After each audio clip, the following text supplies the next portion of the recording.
Afternoon, once again, ladies and gentlemen.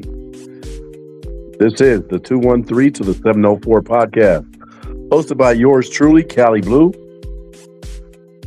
where I talk about and rep the Carolina Panthers in the NFL today. Everything from the 213 West Coast to the East Coast of 704, the home of my beloved Carolina Panthers. Let's discuss everything in between, in and around.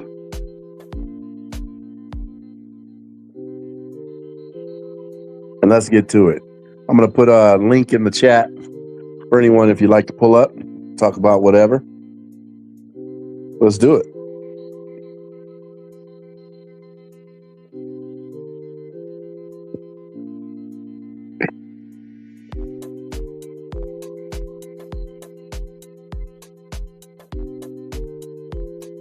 Boom, boom.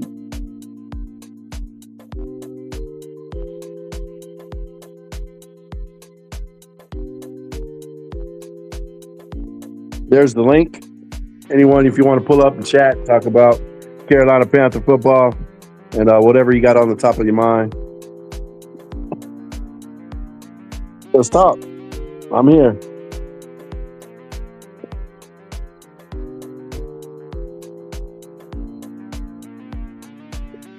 I'll probably be on here till, I'd say about 6:30 Pacific time, my time. So that's about 3 hours worth.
Afternoon, everybody out there. This is the 213 to the 704 podcast, hosted by yours truly, Cali Blue, where I rep the Carolina Panthers, talking anything and everything from the West Coast all the way up until Charlotte regarding the Carolina Panthers.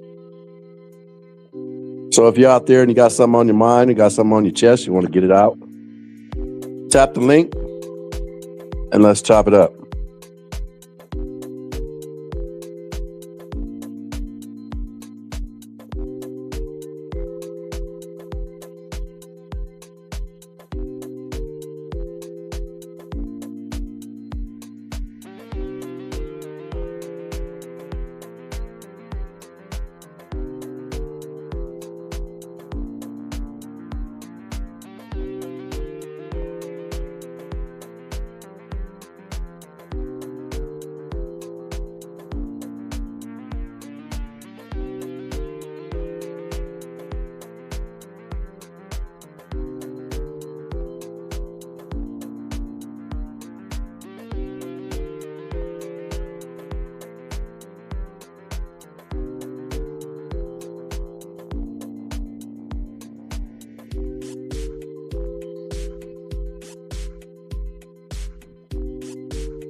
Well, hello. How you doing out there?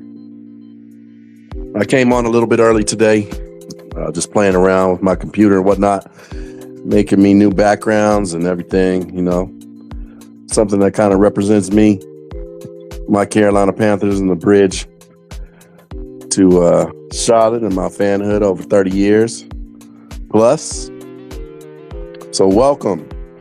I posted a link in there. Anybody want to pull up and talk about all the stuff we got going on with the Carolina Panthers? Because it seems like we are trending upwards.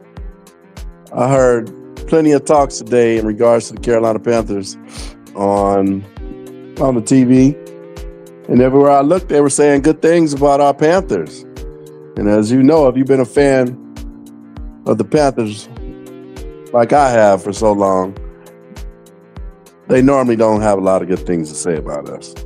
But they seem to be giving us some props, and I'd like to talk about it with you folks out there. So the link is right here. Don't be scared, or you can, comment. But let's have some interaction and talk about it. Or talk about whatever you got. If you're not a fan of the Carolina Panthers, let's talk about why you're not and how I can get you to change your mind. How about that?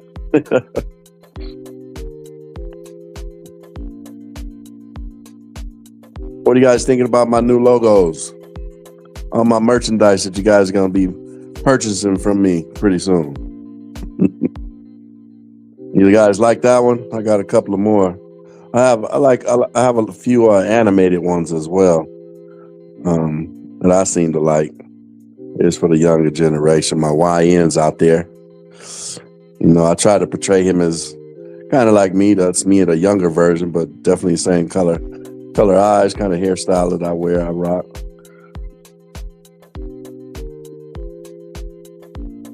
Put a 1 in the chat if you like this one, or a 1. Get rated from a 1 to 5. How you like that one? What do you guys think about this background, this merch I'm currently creating? You guys like that one? Let me know. Give me a rating 1 to 5. This one or this one?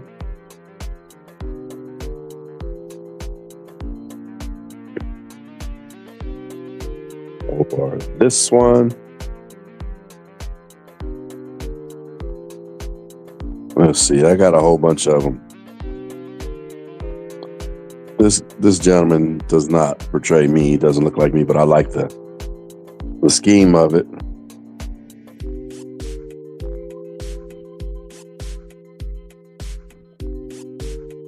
And then, of course, I have this one, which I'll always use. I've already made me a couple of T-shirts, sweatshirts, and I will be putting merchandise on my page, which you can purchase.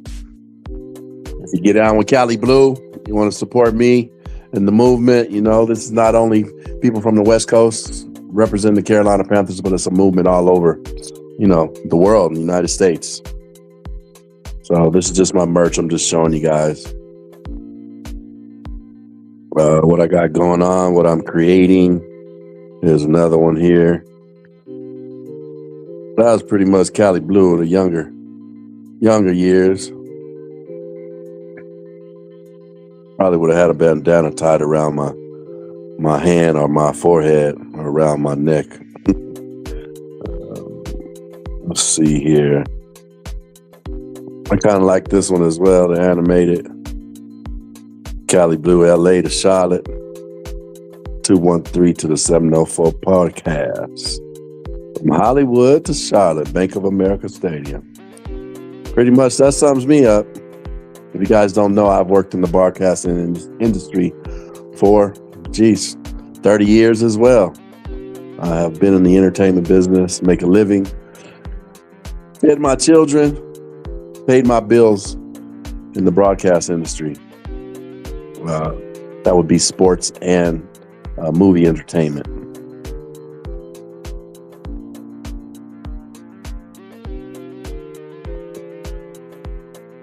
This is one of my favorite ones, I think. Let's see here, down here. That's a little bit more rugged. 95, Derek Brown. He is my current favorite Panther that we have on our squad today. He embodies the Carolina Panther that, as far back as I know it, he embodies that type of player. You know, that overall grit, that overall toughness, that keep pounding mentality. Definitely is Derek Brown for me. So I like the tats on the arm with Los Angeles and all of that. Left side always, never on the right side.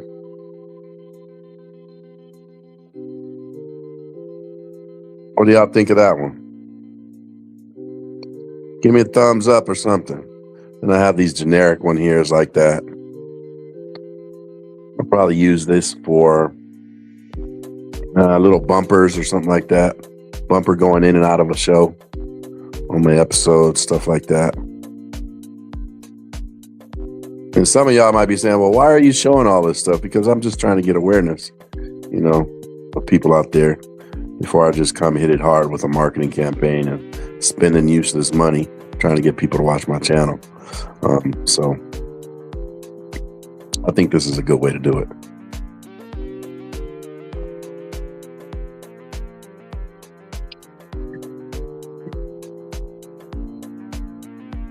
What else? I like this one.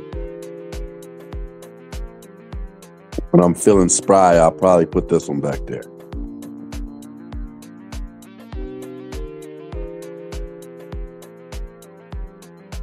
When I'm feeling old, I'll put this one up there. That is not me. He don't look nothing like me except for his skin color and maybe his eyes and the beard. My beard is like that on the bottom. But I have a lot more hair. But I like the setup of this here. It resembles, Bank of America, although that is not Bank of America Stadium. It really doesn't even say it. I can fix all that. What else I got here? That's something I was showing everybody that was going to be my partner's going to be on this ride with this journey of podcasting, representing the Carolina Panthers. Those are my partners who will be a part of this with me here and there when they have time. But yeah, my favorite one today, I guess right now for my background screens are definitely this one here. Along with this one. I got one more. I got about 10 of these things now that I created. Spent a lot of time on these here. Up until this one, I think this is going to be my main one. Even about 4 or 5 years ago, that probably looked like me. I'm a little lighter than that. But yeah, I like this one. This is one of my favorite ones. What do y'all think? Give me a thumbs up in the chat if y'all like this one.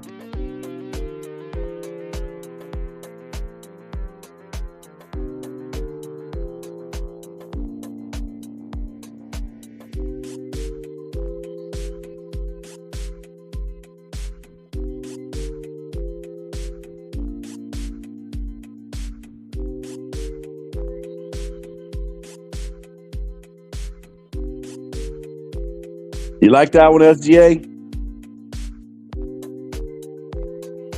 Which one did you like?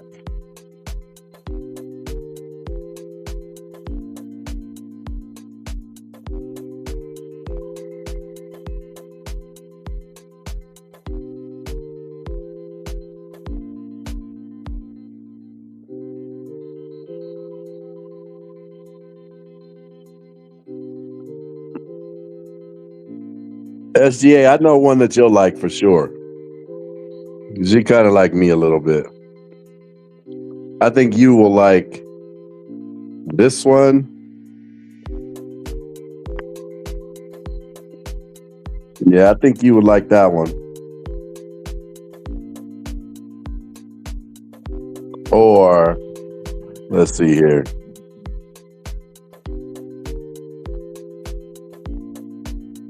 This one right here.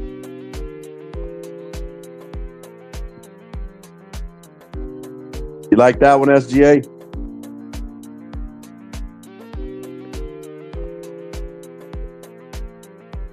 I've just been sitting here and creating this stuff and just thinking it on my mind and just drawing it out in my head and put it on the computer and get to going.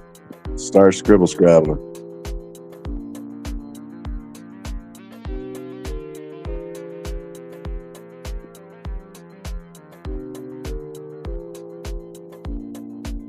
I made this Panther brown like me because I'm light-skinned brown. That's why.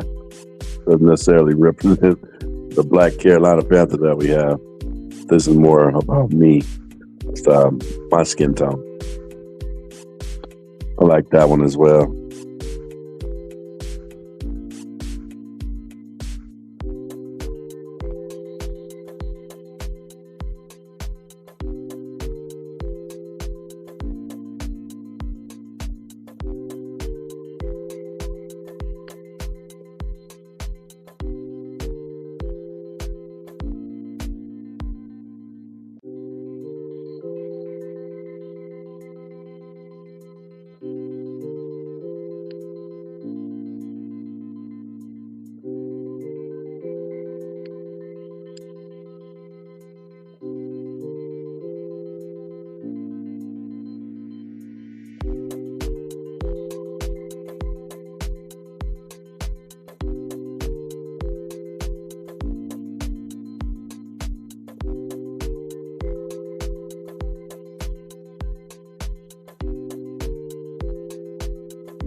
Well, the vote is in. This will be the background. This will be the merch for a little bit.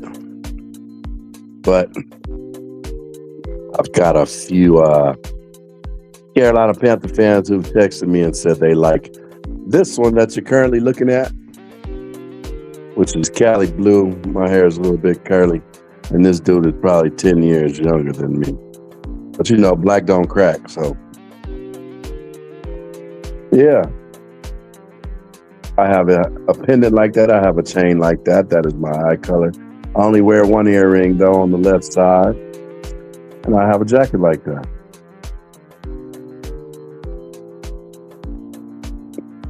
I do not put a line in my eyebrows. But I like it. This represents Cali Blue. Like, share, subscribe, and participate. Participate. You can even hate if you like. We got SGA Sports. Give me a second, SGA. Give me a second. I'll bring you in. I'll bring you in shortly. Give me a second. I'm going to go to the kitchen. Get me a nice cup of cold water.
Let's see. It is currently 3:21 Pacific time. Let's see. Charlotte time. What time is that in Charlotte? It's 6:21 over there. Well, it's 3:21 and it's probably about 82 degrees here.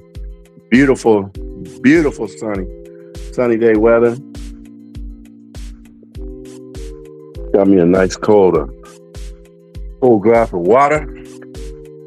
Let's see what's happening. You still there, SDA? Let's bring him on.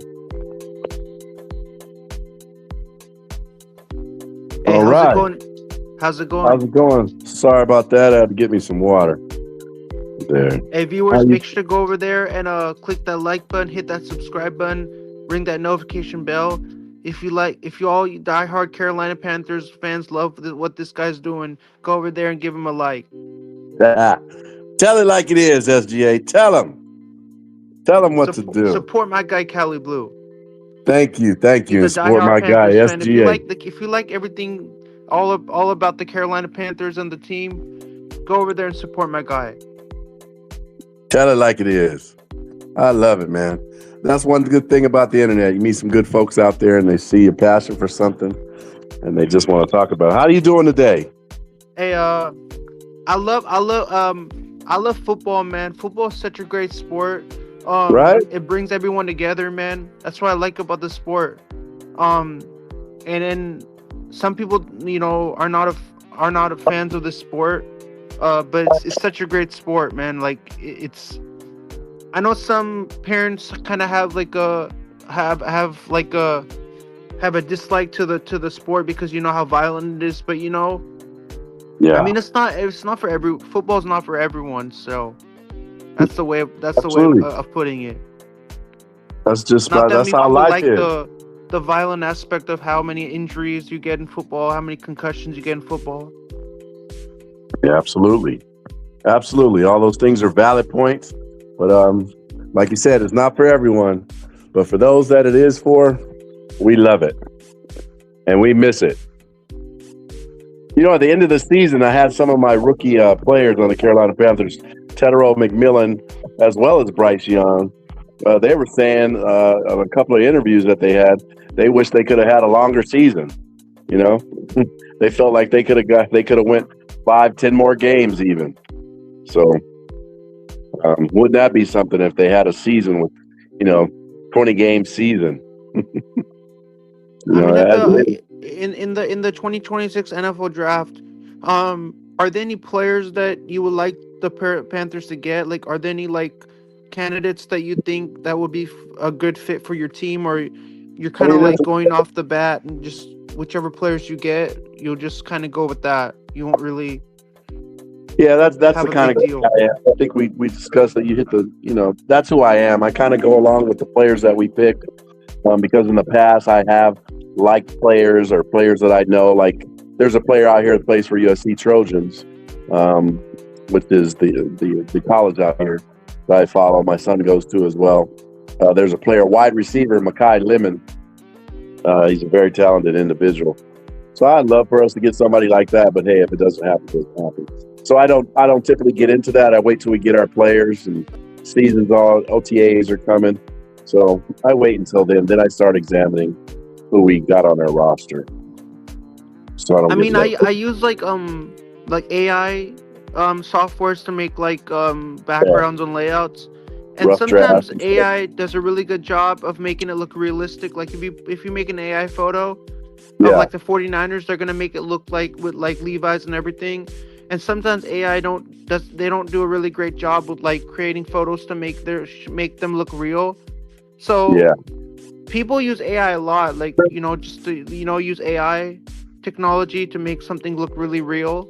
Mm-hmm. But sometimes these softwares don't really do a good job. It don't even look like if you make an AI photo of Levi's, it's not gonna look anything like Levi's. It's gonna look like some like off-brand name. Mm-hmm. Not gonna be anything like what's supposed to look like. Yeah, I use a mixture of things: an AI program and a creative program that I use is for artists, and I combine the two together. And that way I get a better product. Like this background that I have here. It's a combination. Backgrounds. Things so like how did you make the Hollywood? Because the Hollywood logo for your background, that looks just like Hollywood. Like that's not like it looks like doesn't look like what it is. So that's the only one that looks very similar to Hollywood. Yeah, you have to be a little bit more selective when you're speaking to AI to do things, and you can really talk about it, everything that you want in there, and then you break it down, and then it'll give you what you want. Like I use another art program that I've been using for forever. Actually, I'm in graphics in my job. Is this background that you're using right now? Is it supposed to signify that on one bicep there it shows LA skyline on one bicep, and then on the other bicep it shows the Carolina landscape? Yeah, I love this one right here. I kind of drew that on the arm there, the LA, skyline and whatnot, the city life. Yeah, this kind of similar. Like I like this this background. I think this kind of shows how badass both of our teams are. Yeah, that's right. That we really want to compete. We want to fight. We're gonna, this background looks really good. And did you create just because both of our teams are like they want to compete? So is this why you made this background? Because it looks like he's ready to go out there. So was that traveling. It's a resemblance of who my team is and me, all mixed together. And then I put the jersey on there, 95. That's my current favorite player on the Carolina Panthers, which is Derek Brown. So I think it encompasses where I've come from, being here on the West Coast and leading up until Charlotte there. And it shows a cat that's, got that grit to him. It's kind of rugged, Like when you look at Hollywood, do you like the when you look on the mountains and you see the in white Hollywood up in the mountains? To me, that's what when I look at LA, when you look up on the mountains and you see Hollywood up over there. To me, Yeah, that reminds me of Hollywood. You know, that brings a lot of memories when exactly. you go up there and you see the letters up in the mountains. Yeah, it definitely signifies as a California trademark sign. Why put that? Then you got the palm trees there as well. So yeah, all those things are signify LA, which is represents the 213 area Yeah, code. I've asked a lot of parents, um, and some of the parents, like if their kids are playing video games, they don't want them playing Madden, because I know a lot of parents are have like they don't want their kids getting used to seeing all of that violence and seeing all the all the injuries and everything and all the players getting hurt. I know a lot of parents don't really want their kids to be accustomed to that, thinking that that's all right to play Absolutely. they don't want their kids to know to play those kind of games. Yeah, I think we've But had enough of that. for me I don't mind it, because for me I don't mind playing football like Madden and everything. um you know because I used to play football, so I'm a rough guy myself, so I kind of like the competitive spirit of the sport. For me, I Yeah. kind of like it. I don't mind it if it's violent, or I don't mind if it's, for me it's entertainment. Okay. That's for me, football's entertainment for me. It's a form of entertainment. I get entertained watching it. So you Just prefer to like watch you watch football your over watching just like you basketball? watch your Carolina Panthers, right? So Yeah. but for some people football is a form of entertainment. For other people it's not really their cup of tea. They rather watch like basketball or soccer or some other sport, like not football. But for me, I I like football. That's It's just what you're made of. It's what you like. That's who we are as humans. We have a choice, and some things that don't sit well with us, and some things do in regards to sports. So, that's what this is all about. Just like we're sitting here, I'm creating my own podcast to talk about the Carolina Panthers. Out there in the world, there's other people who feel the way they feel about a baseball team, or a basketball team, or a soccer team, which is truly, it's coming up. Soccer is the main sport that's coming up. It seems like throughout the world. Recently started watching soccer again. I gotta say, starting to like it. But I don't think it'll ever take away that passion that I have. My Carolina Panther football. So, and I wouldn't even say football. I just love watching my Panthers play football. I mean, if You know, you follow the Panthers I like don't watch so other teams. extensively, you should become a season ticket holder for the team, because you've been a fan for 30 Yeah, plus years.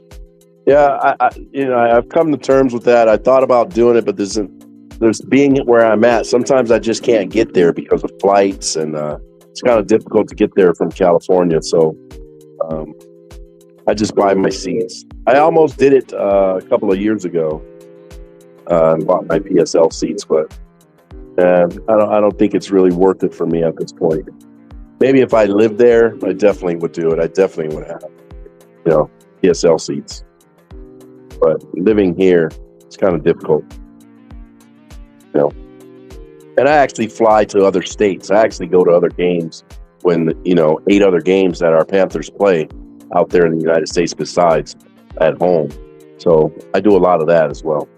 I mean, I was thinking like if you're going to the NFL draft, I was Yeah, thinking that I yeah, could go there and we could meet up at the draft or something and do all the fun events and absolutely. stuff, and all the activities that they have for the NFL experience and all the fun stuff. That would be kind of fun for me, because I've never seen. I mean, you know I come I've talked to you on on your YouTube channel, but I've never actually seen you in person. I want to see how you look like in person. It'd Okay. be kind of good way to connect. because I like to connect with other creators, going on their channels and getting to know Absolutely. them a lot. So I want to connect with a lot of people. So it'll be great to connect with you. Like you're a Panthers fan. It'll be really great to do to connect. So I'm Oh hoping yeah, that I'll be I could. there. I definitely will be there. Anybody out there listening, if you're going to the draft, connect with Cali Blue and SGA Sports Talk, because it sounds like he's going to go. I'm definitely going. This will be my second time going to the draft. I'm looking forward to it. So, yeah. Like, who are your favorite players? Like, when you look at the Carolina Panthers, do you have any favorite players that you have? Like, do you have like a list, like maybe a top 5 list or a top 10 list? Like, do you have any of your favorite players? Or you just kind of you like whoever you like, just because you've been a fan for 30 plus years. Yeah, we talked about this yesterday. I told you my all-time favorite players. I mean, I like players that kind of like the underdogs. And I told you I like the gentleman back in the day. His name was Rod Smart, and he wore the number 32. And he was one of the first guys that changed his name.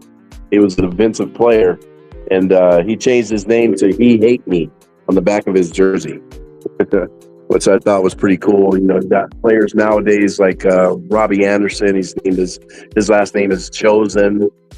There's a few other players that have changed their names in the back, and they give it like kind of an AKA monster name, and they legally changed their name. So those type of players that I remember back in the day, there's so many of them from Carolina Panthers over 30 years. For me, like when I played the new Madden 26 football game that just came out, with Saquon on the cover, when you play as the Carolina Panthers, they selected Greg Olsen for the key pounding drummer who drums who bangs the drum before the game. They didn't pick Steph Curry in the game. I'm actually pretty surprised they didn't go with Steph Curry. They went with Greg Olsen, who's when Steph Curry pounded the drum, I know I know Carolina Panthers that was a lot of good memories when Steph Curry was selected as the drummer before the Super Bowl to get everybody hyped up for the game. Get the vibes going high. Yeah.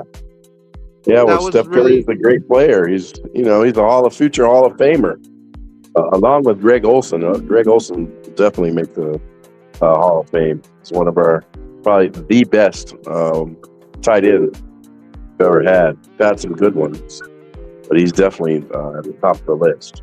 I mean, when I looked at when I watched the Pro Football Hall of Fame induction ceremony, Roger Craig, it took a while for Roger Craig to get inducted, but I could clearly see when his name got called, to go up to Canton. I could clearly see how emotional he was, because he really wanted to be inducted so badly, and finally when he got inducted, that was a very big dream come true for him, because he's out of all the Niners, he's one of the greats up there with all the other great players on the Niners, like Joe Montana and Steve Young and Dwight Clark. And when he got inducted, I mean, that was emotional, because he really wanted it so badly. Like, he really wanted to get inducted. Like, that was his dream, to go up there with Drew Brees and Luke Kuechly and all the other Pro Football Hall of Fame inductees. So that was a really beautiful thing to see. I know I didn't get to see Roger Craig, because I know I wasn't born when he was playing, but you still like everybody you like, even though you were not there around that time when they were playing. You still you still like, you're still a Niner fan, even though I was not there in the catch, or I was not. You listen to your OG Niner fans; they tell you about these players. But yeah, if I wasn't born during that time, it's kind of hard to start a conversation with other people, because other people were actually there when they watched all those things happen.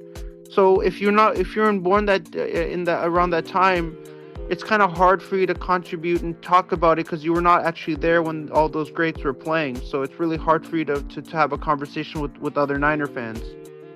Absolutely. Because if you were there, if you experienced it, you could share a lot of stuff about it. But if you weren't there, it's kind of difficult to talk about all those wonderful athletes who, all those great players who play for my team.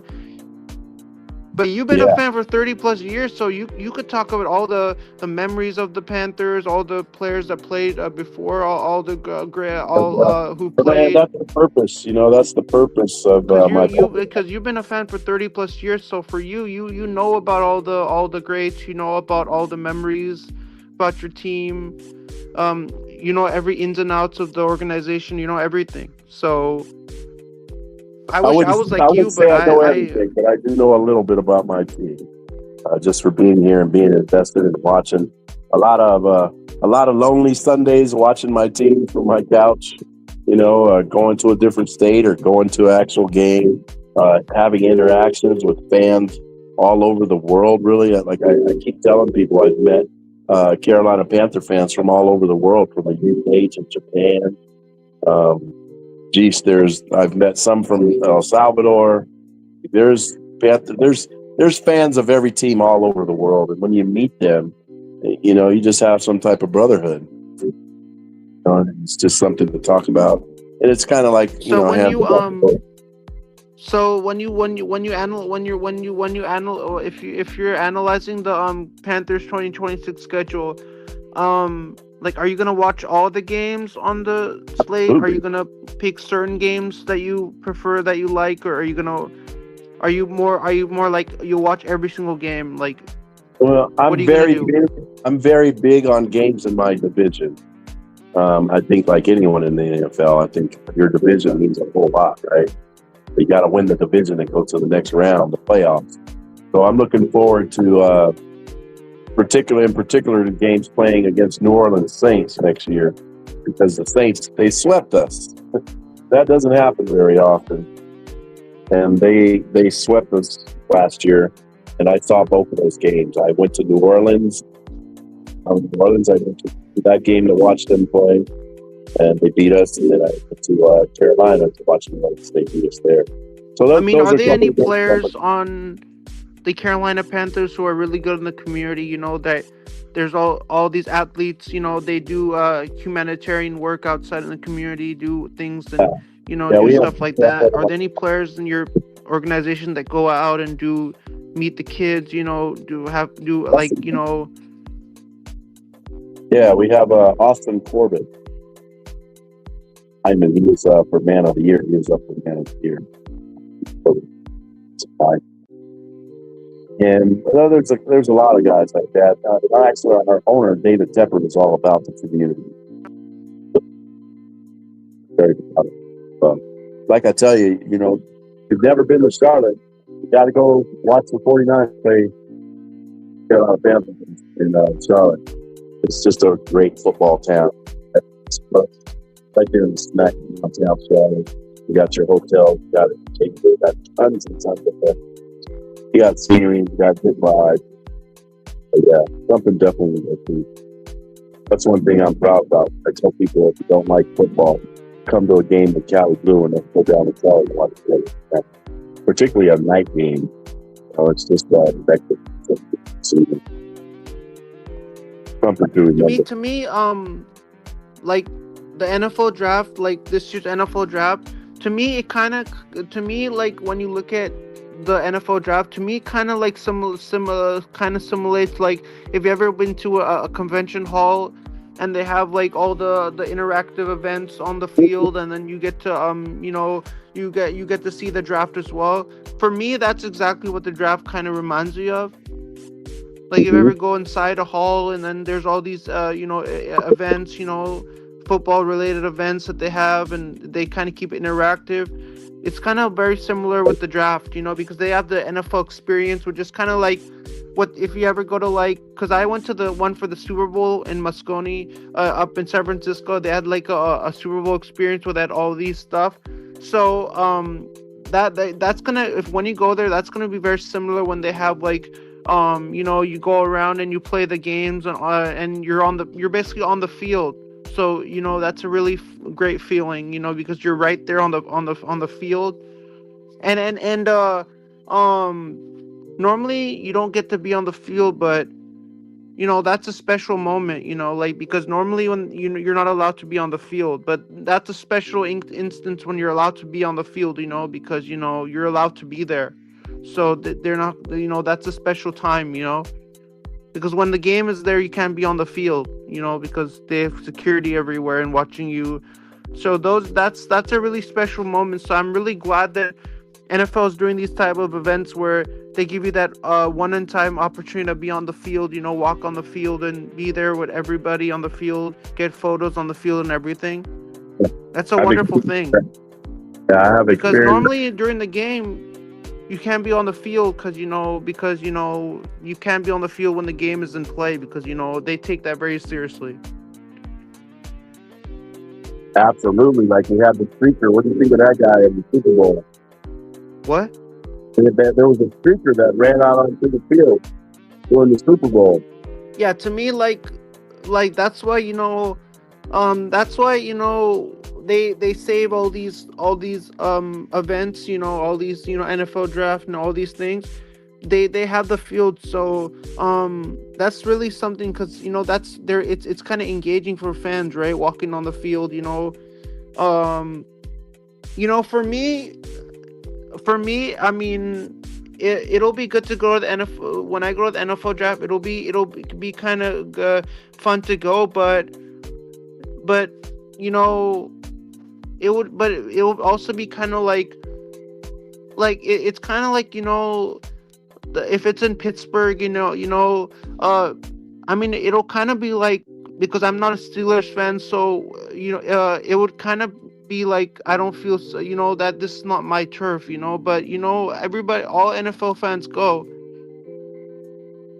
even though you walk on Pittsburgh and you're not a Steelers fan and you're walking in their stadium and you don't, this is not my turf, I'm walking on another person's field.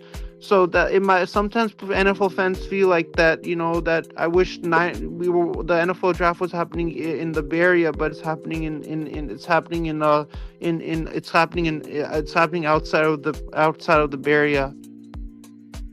Yeah, I mean So everybody should make a deal for that. even though you feel like it's not your team and it's not happening in your city, because that'd be really dope if the Super Bowl happened in the Bay Area 2 times, and then the NFL draft happened for its first time in first time. That would be pretty special. But I feel really bad that they didn't look at it that way, right? To have the Super Bowl happen 2 times in Santa Clara, and then have the draft NFL draft here. So that would be like pretty special because that would be 3 events in the Bay Area. But I don't think the NFL really thought of that. Yeah, I don't know I don't know the exact criteria.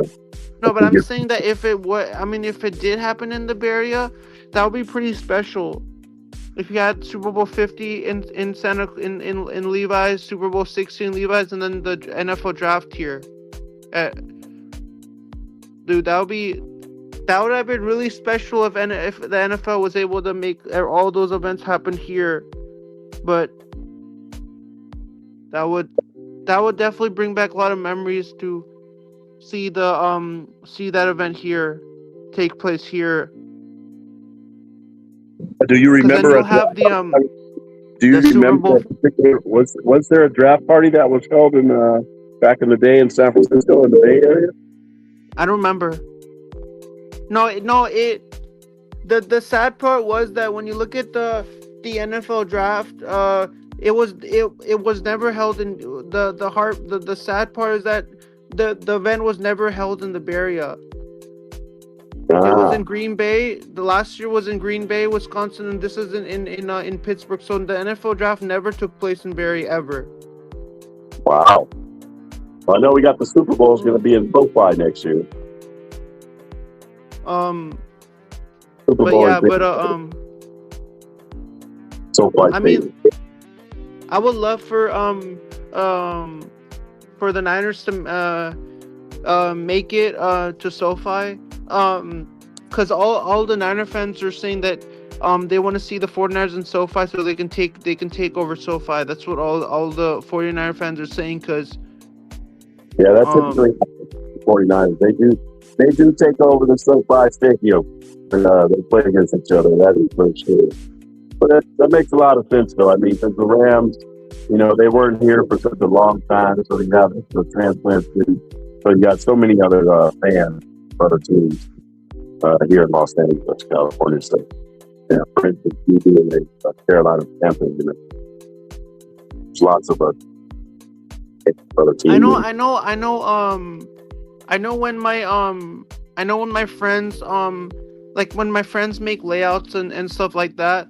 My friends are really into making thumbnails for for live streams and put different photos and make something for other people and put different photos and make a whole thing for their channel.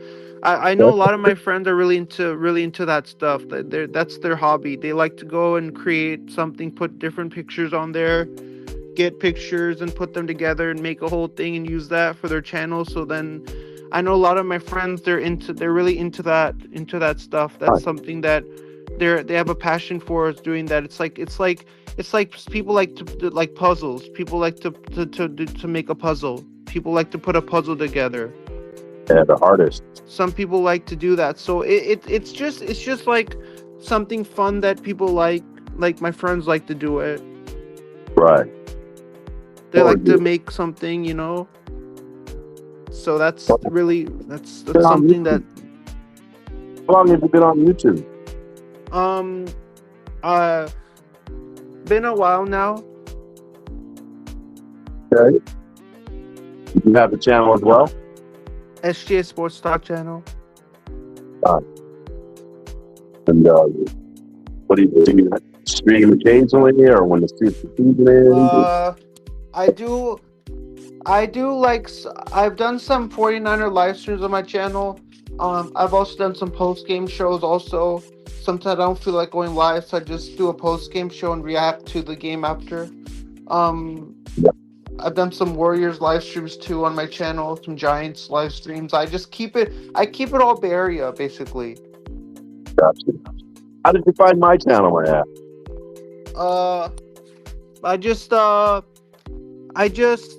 The weird thing is I just went to my notifications and I just saw you and I just saw your YouTube channel. I just found it when I went to notifications and I looked. I just saw your channel. I think you were the first channel when I look up on YouTube. I just found you. I said I like to come on other people's channels. I like to do that. Some people don't. I've seen a lot of my friends. They don't really feel comfortable going on other people's channels. They feel like they, like some of my friends are like that. But it's just I like to come on. It's just that's the type of person I am. I like to show. I like to support other content creators' channels. I like to go on there. If they're having like a panel or discussion or something, and they're having other people on there, I really like to come on there and sometimes when I come on, there's a very likely chance that you might make friends with somebody on the panel. Like if it's a like an 8-person panel, there's a possibility that you might make a friend with somebody, and then you might want to get together and do something that you'll see on the panel. So that's also pretty cool that you get to see somebody that right? Like you get to make a friend on the panel. So that's what I like about also going on other people's channels also. Absolutely, I agree. Never know who you're gonna. That's the beauty of supporting other content creators, is that you get to see what teams they like, what they like to do, what they're up to. Absolutely. That's the great part about supporting other people. And even if it's not your team, you can still go on there. Sport, yeah. Especially if they're inviting and and they allow that to happen. Some podcast hosts are just not about that. They just want to talk about their team. Is not so that. Is your YouTube channel called Cali Blue?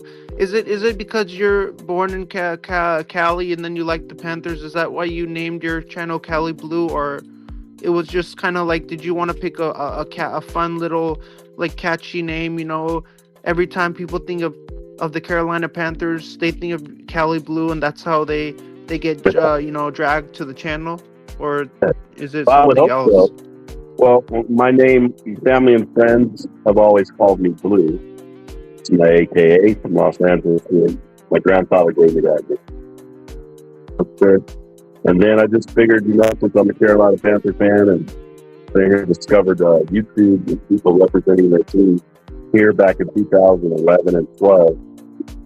They said, hey, I'm from California, so I just called myself Cali Blue. And it's stuck.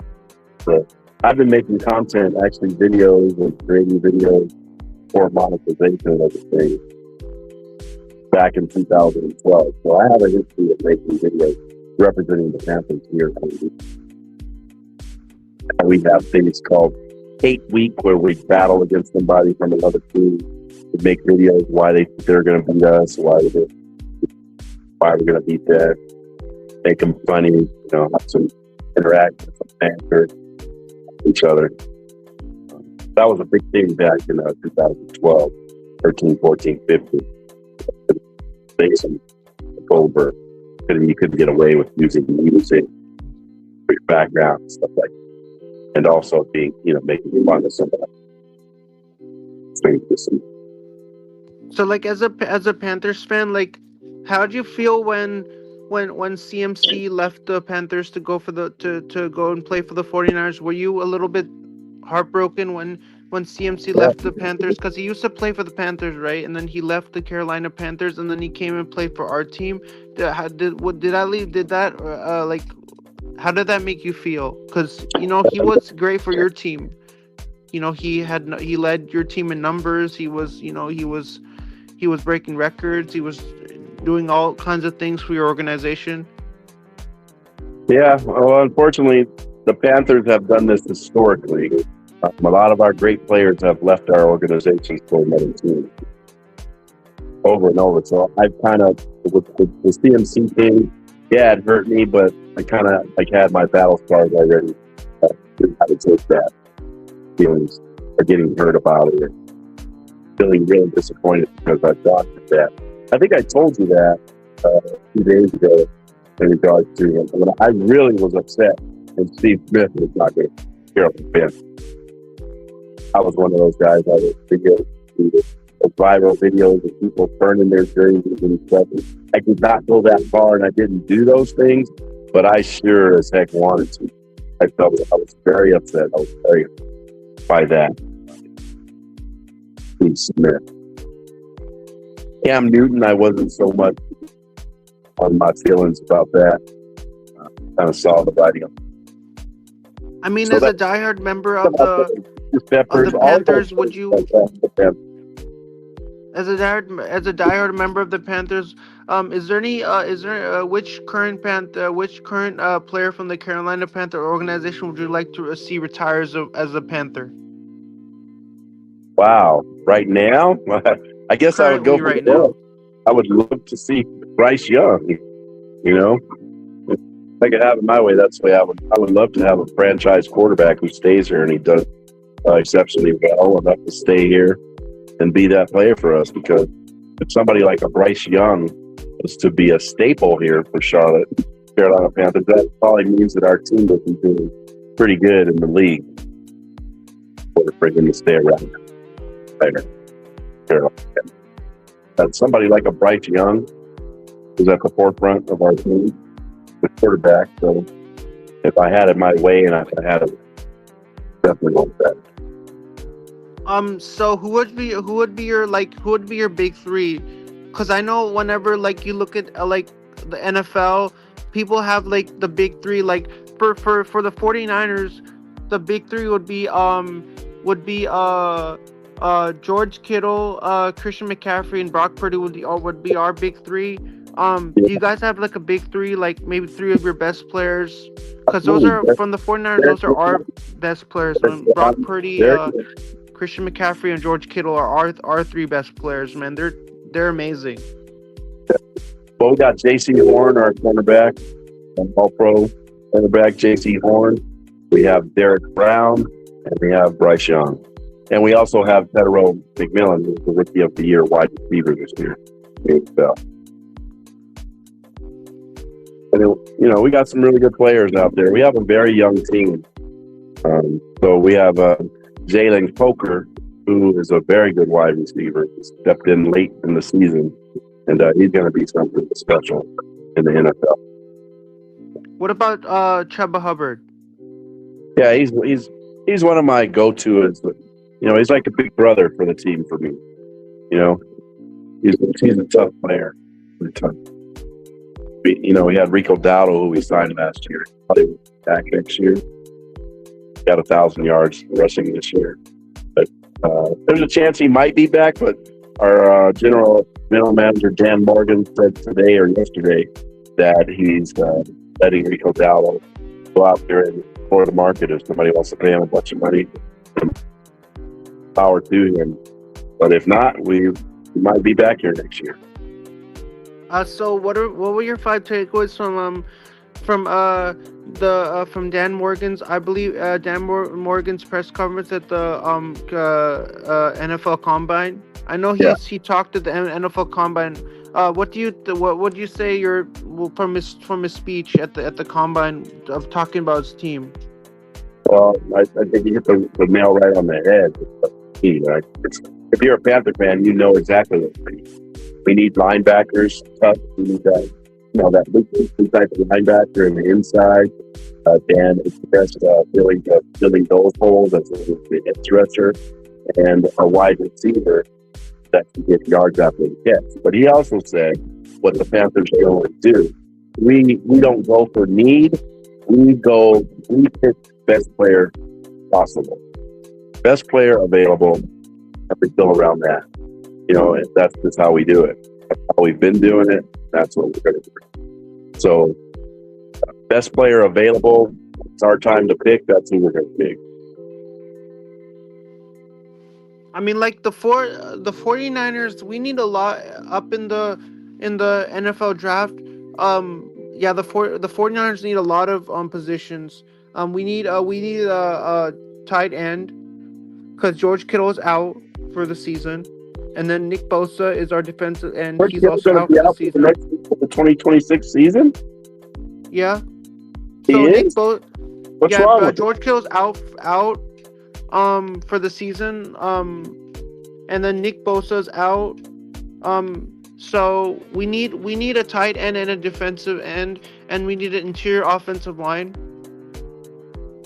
So I didn't realize George Kittle was going to be out for the next year as well. This year, I didn't know that. Yeah, George Kittle's out for the next season. I mean, I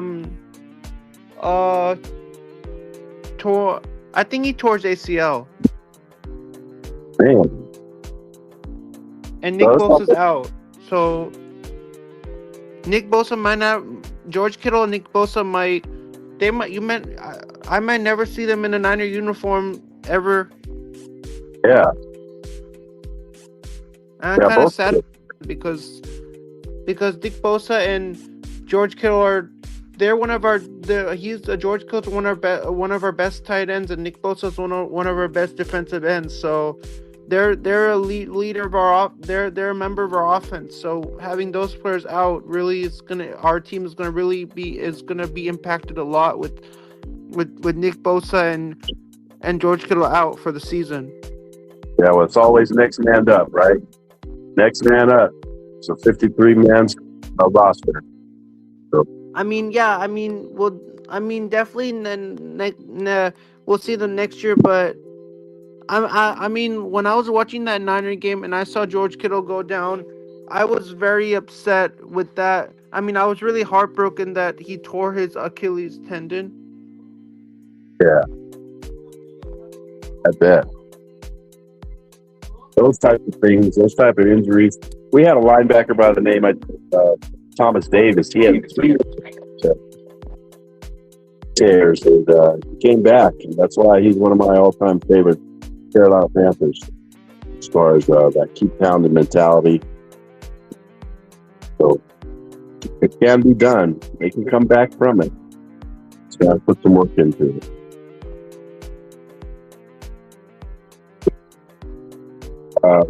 SDA, I think I'm going to take a little break right now. And I'll be back probably, I don't know, 15, 20 minutes, dude. Okay?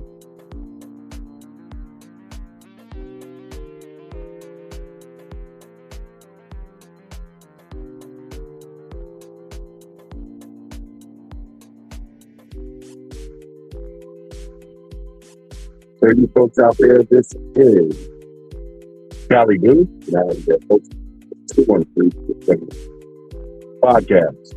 I'm going to step out, take a little break, be back in 15 minutes or so.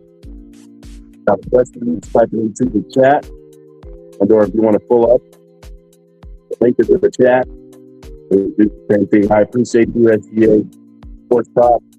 God.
Well, afternoon. I'm back from my break, and just wanted to welcome everybody to the 213 to the 704 podcast. I'm your host, Cali Blue.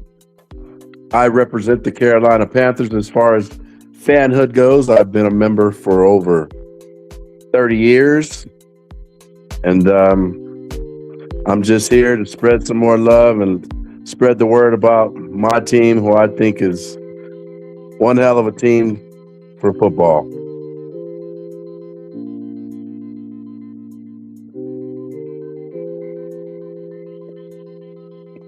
Stand by.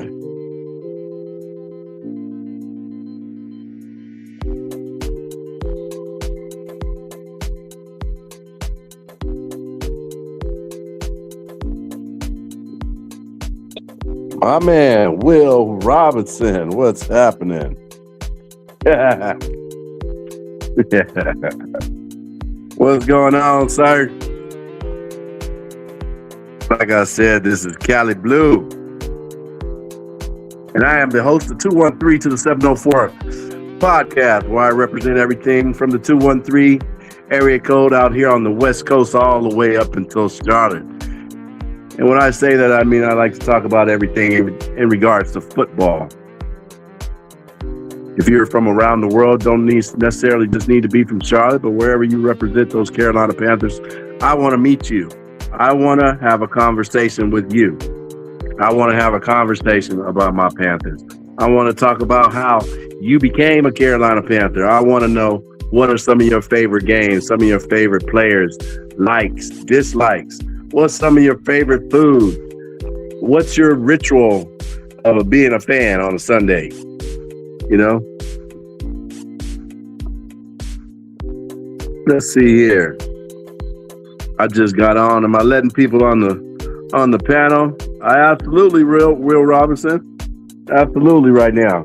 Give me about 5. All right. Do you want to come on, Will? The link is in the chat. Link is on the chat. This is basically just like a little test, a test podcast for myself. I'm just trying to get accustomed to how things work with StreamYard and other platforms out there and see how it goes. But I've been getting hit up by a lot of fans, a lot of Will, my man. Hold on.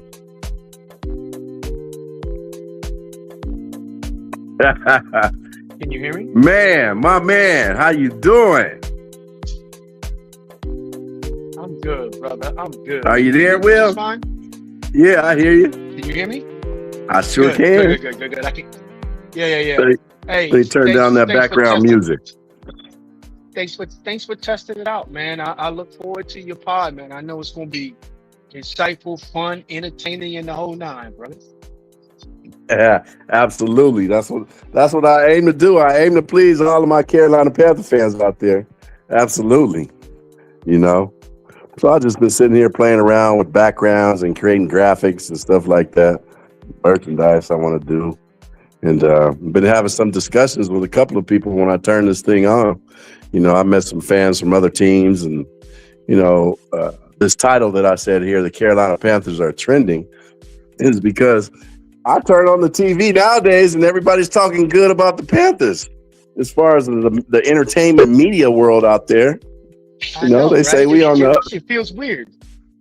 It's weird, and it's the off season, and they after all that shit that they didn't talk about us, squeak it into the playoff. I hear nothing but good things. I mean, because people know, they feel it. They feel it. Yeah. Why you think that is? Why you think they want to jump on the train now? I think that they saw that playoff game, and they was like, wait a minute. They took the Rams down to the wire. The Rams should have lost that game. The Panthers are a couple of pieces away. Yeah. I think that was part of it. Also, knowing when we came out that game, they said, wait a minute, they beat the Rams in regular season. Then we had that Tampa Bay game where we got robbed. Yes, we did. Carolina could have won that game. And you went to that game. Did you not? bro, I I tried to did. get there and I couldn't get there because Oh, of the rain, the weather. you want to talk about upset? Oh, brother. Good. Mm-mm-mm. How'd that make you feel? When the Oh, refs do stuff like that to us in the games, what can somebody do about shit like that? all you can do is As be a angry. fan. So part of like one of the things that I mean I couldn't tell. So like that offensive PI they called on T-Mac, I couldn't tell if it was Absolutely. offensive pass or not because they wouldn't show the replay on the jumbotron. Mm-hmm. I only saw it when it was trending on Twitter. Then I could see what was happening. And when old boy ripped Trimble's helmet off, and there was no flag thrown. When there was no flag thrown, I thought they both were fighting. You see what I'm saying? Because Yeah. I'm not. I mean, I wasn't watching Trimble at the time, and then next thing you know, his helmet go flying down the damn field. Yeah. So I didn't know, and then I started seeing things trend. I got back to that goddamn hotel room, and what man, I was infuriated, brother, Yeah. infuriated. Yeah, man. How And do they then do that to folks? then I had to drive back watching the dang Atlanta Falcons Saints game. Driving back from Tampa. Oh, You drove back to the crib? yeah, because I actually live in Georgia. In Georgia, yeah, I remember. So I'm 4.5 hours from Tampa. Right. And then my daughter live in Tampa, so I can go over there. I can get to her house and drink all her good liquor. I heard that. Eat all her food up. Yeah, get her back. Go in her fridge, leave the refrigerator door open. Leave the lights on. Hey, turn the shower on and then go cook a meal, and then go back and take a shower. the hot water, turn it all the way up. Yeah, man. I know they were talking. Let's discuss these referees for just a little bit. I know you just popped in here. Absolutely. Let's talk about that. I mean, I think there was something that was going around talking about like these referees should be held accountable in regards to like after the game, after our players have to have, all the reporters in their face and they got to stand up to all the reporters and ask about why'd you drop that ball or why this play. Should the referees have to go through something like that after the game? You think that'll be actually something that could possibly happen? I did hear about that. I think that should be a part of post game, right? It should be post game. The ref, the lead official, need to be able to come up on the podium and answer any questions from the media. Because what has started to happen now in football, the game. Most games are is a one possession game. So we need to know why y'all called the play you called. Why'd you throw the flag here? This, that, and the third. Why you didn't throw the flag here? And so I want to hear them say out their mouth, "Well, I didn't see it." Or especially when there's video evidence of something where we're all looking at it. Even the announcers that are broadcasting the game are sitting here saying, "Nah, I don't believe that is the case," and they still come out and throw the flag and some malarkey. And so I think that the referees are going into their collective bargaining agreement, right? Yeah. And I think that I would like for some form of not so much saying it's accountability, but explanations. Yeah. They can't change anything. The game's over. Right. But there'll be a lot more conscious of throwing that flag, or not throwing that flag, or actually letting things happen. Yeah. For me, being in the broadcast industry and behind the scenes and whatnot, I think what should happen for a visual, I think the rules should be publicized right there on the screen. Instead of us having to listen to somebody saying the rule is such and such and such and such. Well, when they call it, I want to see a visual of the actual law. I want to see what they're saying so that we know that it's truthful. Something along those lines. I think will help out. I Because didn't think about that. I think you're right. I never thought yeah, about that. visual. I need visual. I need visual receipts. For these rules that they coming up with, because you have all we can go by is what we see with our eyes, and then we see the coach, and then we listen to the sports announcers and the analysis, Mhm. and then even when a sports announcer, who's the again, he's the jefe of the refs, so for the media part, right? They go back to him, and he's what do you call him? He's the guru. He's the guru of it, and then we ask him, and then when he comes back and says what he thinks, and then they still go against that.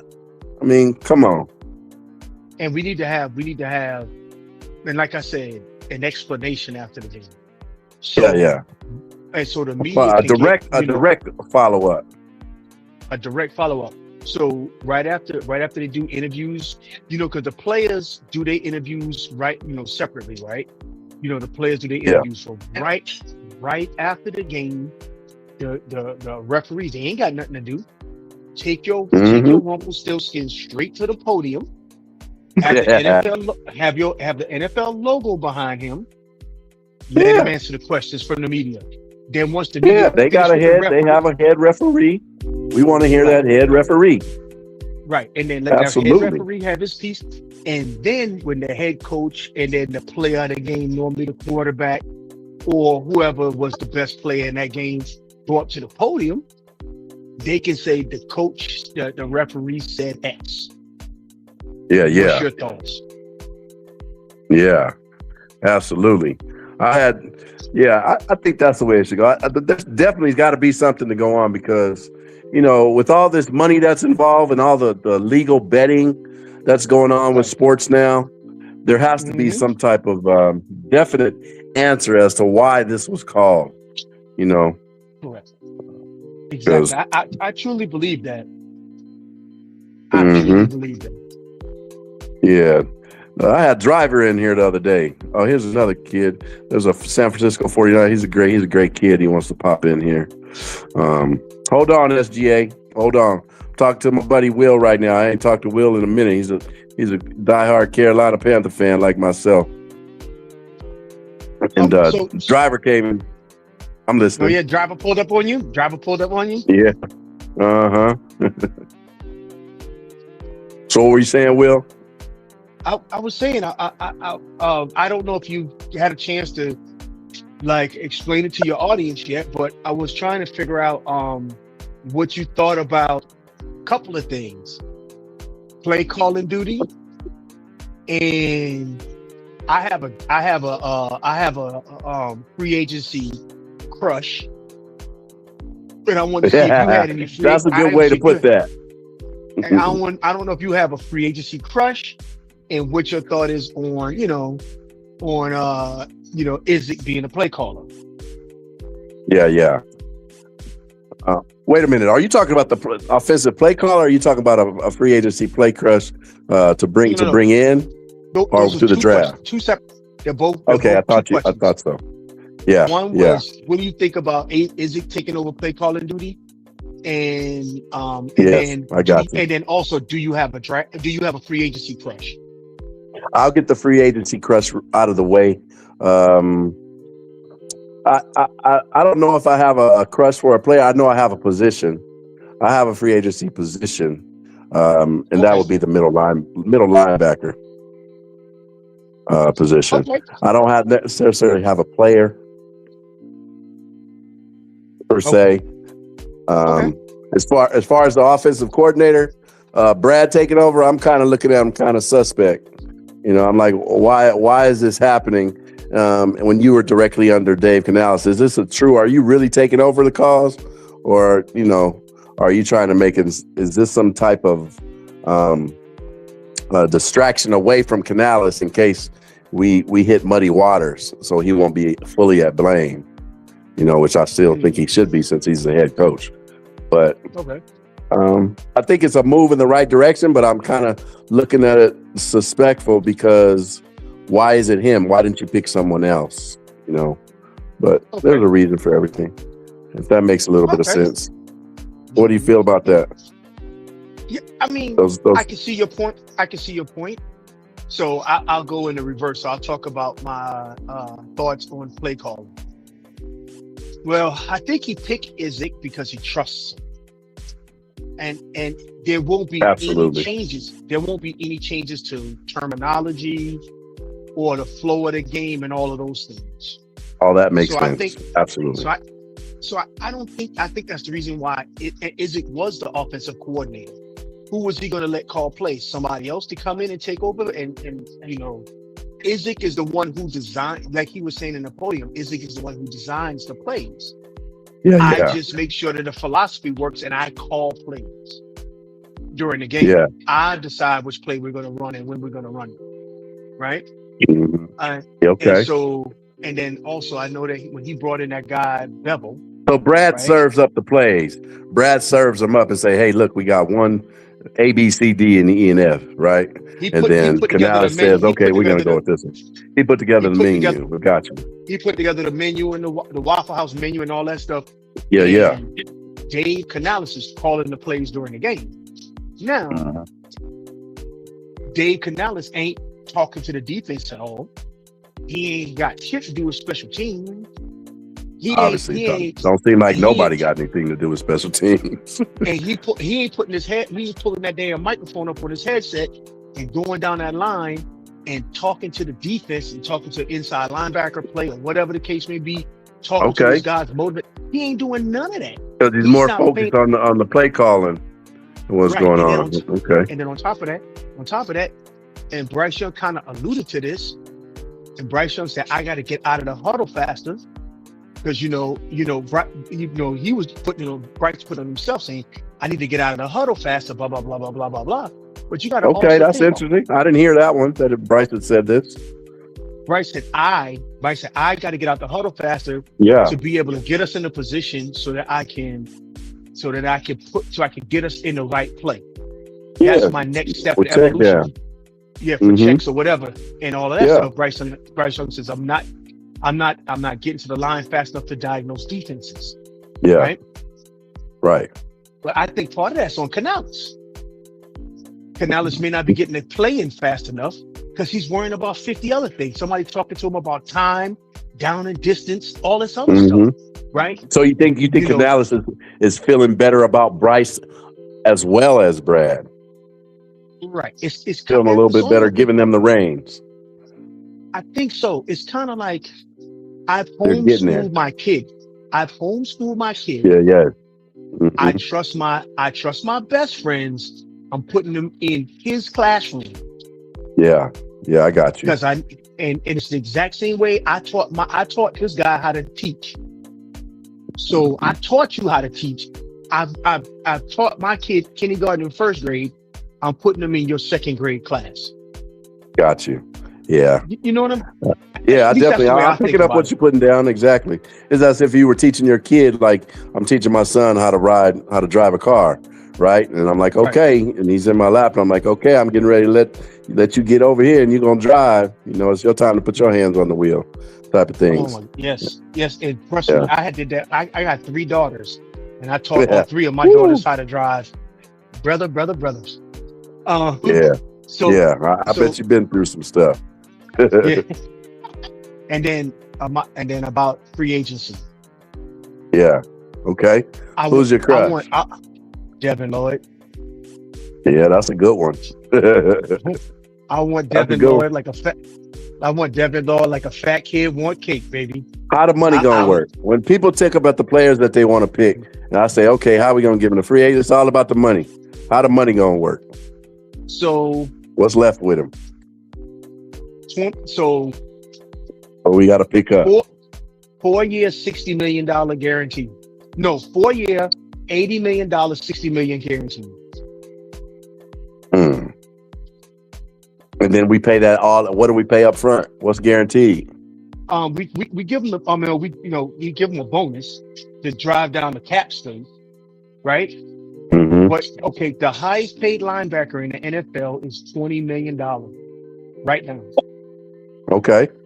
And we giving them Okay. 20.5. We giving them 20.5. we're making you the highest paid inside linebacker in the NFL. Can we do that? Can we do that? Can the Carolina Panthers afford to do that with our budget? Yeah. With our cap space, yes, we can. Not David Tepper's pockets. No. It's not. The Carolina Panthers pocket. Yeah, that's what I tell folks. The Panthers pockets. The Panthers pockets. Right now, we're sitting with $20 million at the cap. We got room to get up to $75 million in draft capital if we, in salary cap if we wanted to go that far. If we wanted to rescope all the contracts. I don't think we're going to have to do all of that. But for $20 million and you get Devin Lloyd as your Mike linebacker, ooh, that's worth it. I got you. I believe Devin Lloyd will be worth the $20 million. And then you give a 2-year deal to Nick Chubb. Ooh wee. Nick Chubb, huh? That's a baller right there. He exemplifies he's a Panther. I can see that. So let's see if you got Devin. Let's think about the front 7. You got Nick Scorton, Derek Brown, Wharton.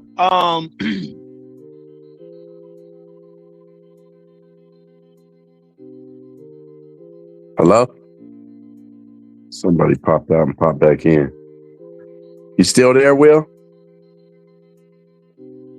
Stereo to look at there. Oh, there you go. I can hear you now. Oh, I'm sorry about that. Yeah. I didn't hear what you said. Okay. Did you hear me? No, I didn't hear the whole thing. Your mic popped out somehow. It's probably StreamYard. Okay. So what I was saying is, if you look at our starting front half of our defense, you got Nick Scorton, Derek Brown, you got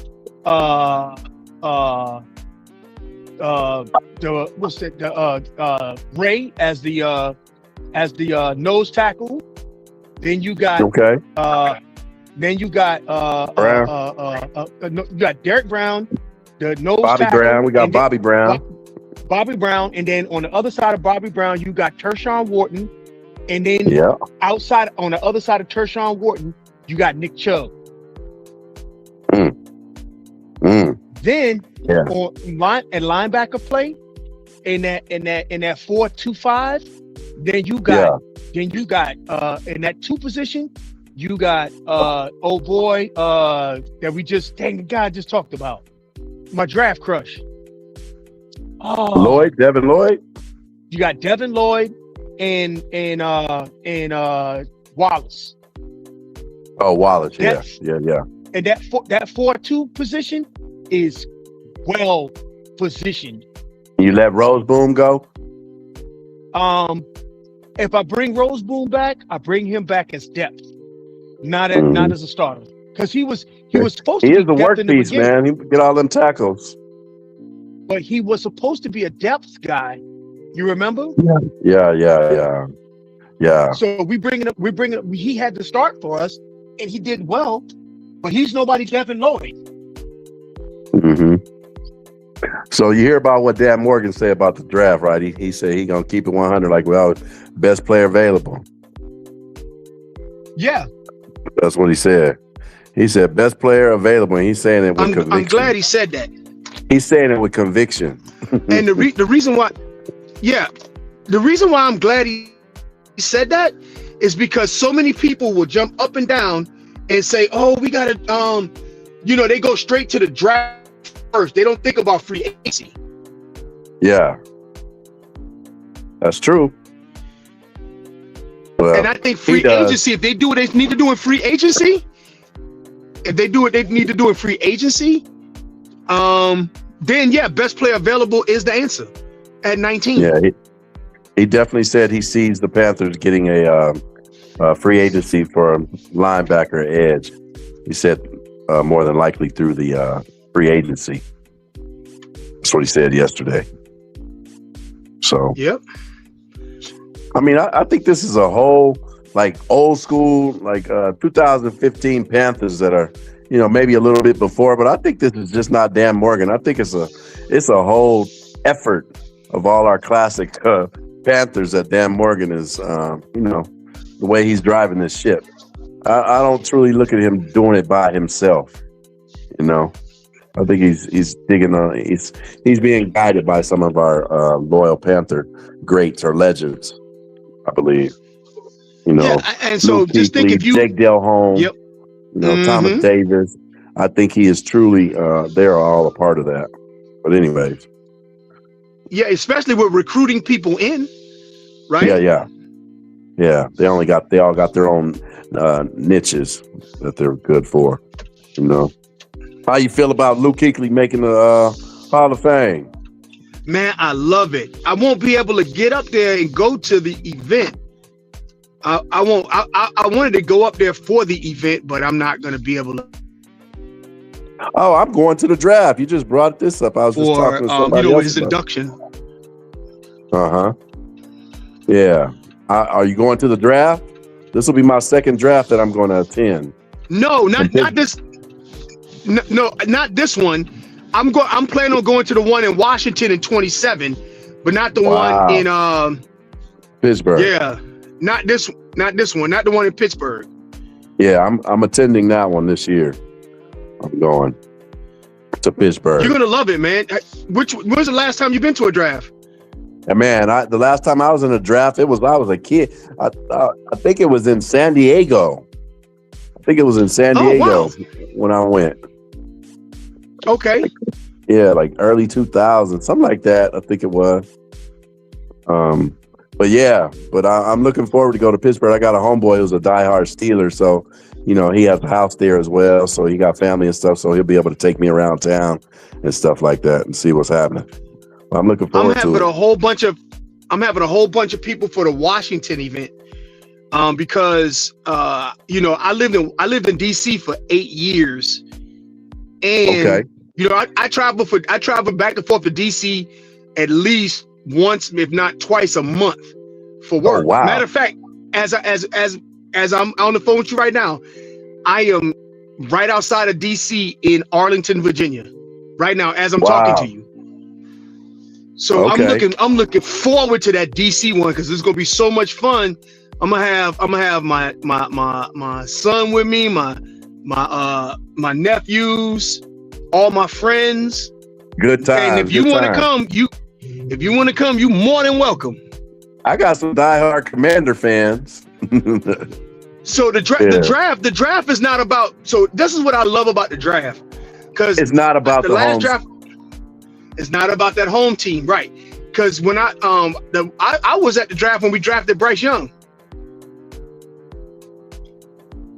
Oh wow! Okay, nice. Yeah. How did that go? What was the reactions? Because we all know there was a split, and I was one of them. I wanted C.J. Stroud. Well, see, I knew I wanted Stroud too, but at the time by the time they were going to that podium to say that who they were selecting, we already knew it was Bryce. We knew it was Bryce, right? Yeah. So I was okay with it. Okay. I got all the way up front. I got a picture of Bryce dapping up the commissioner, my own personal picture that I took with my device. Wow. Nice. Yep. Yeah. Boy, they love to talk about baby Bryce. So, but you know how it is, man. Yeah. I don't get involved in them because it kind of got a little bit when I turned this thing on last week.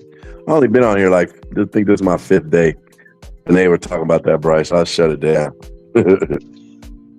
Well, what were they? They were still complaining about it, right? Yeah, just the naysayers. The naysayers just don't want to. They don't want to believe. That's the way I look at it. Yeah. Okay. Even if Bryce isn't the guy, he's the guy right now. So you might as well just stop. That's complaining. The mentality where I want to have people. That's the mentality of where I would like folks to be in regards to our whole team, not just Bryce. If you're a Carolina Panther fan, I just need you to root for us to be victorious. They're not gonna. They want to root to be right. Yeah, yeah.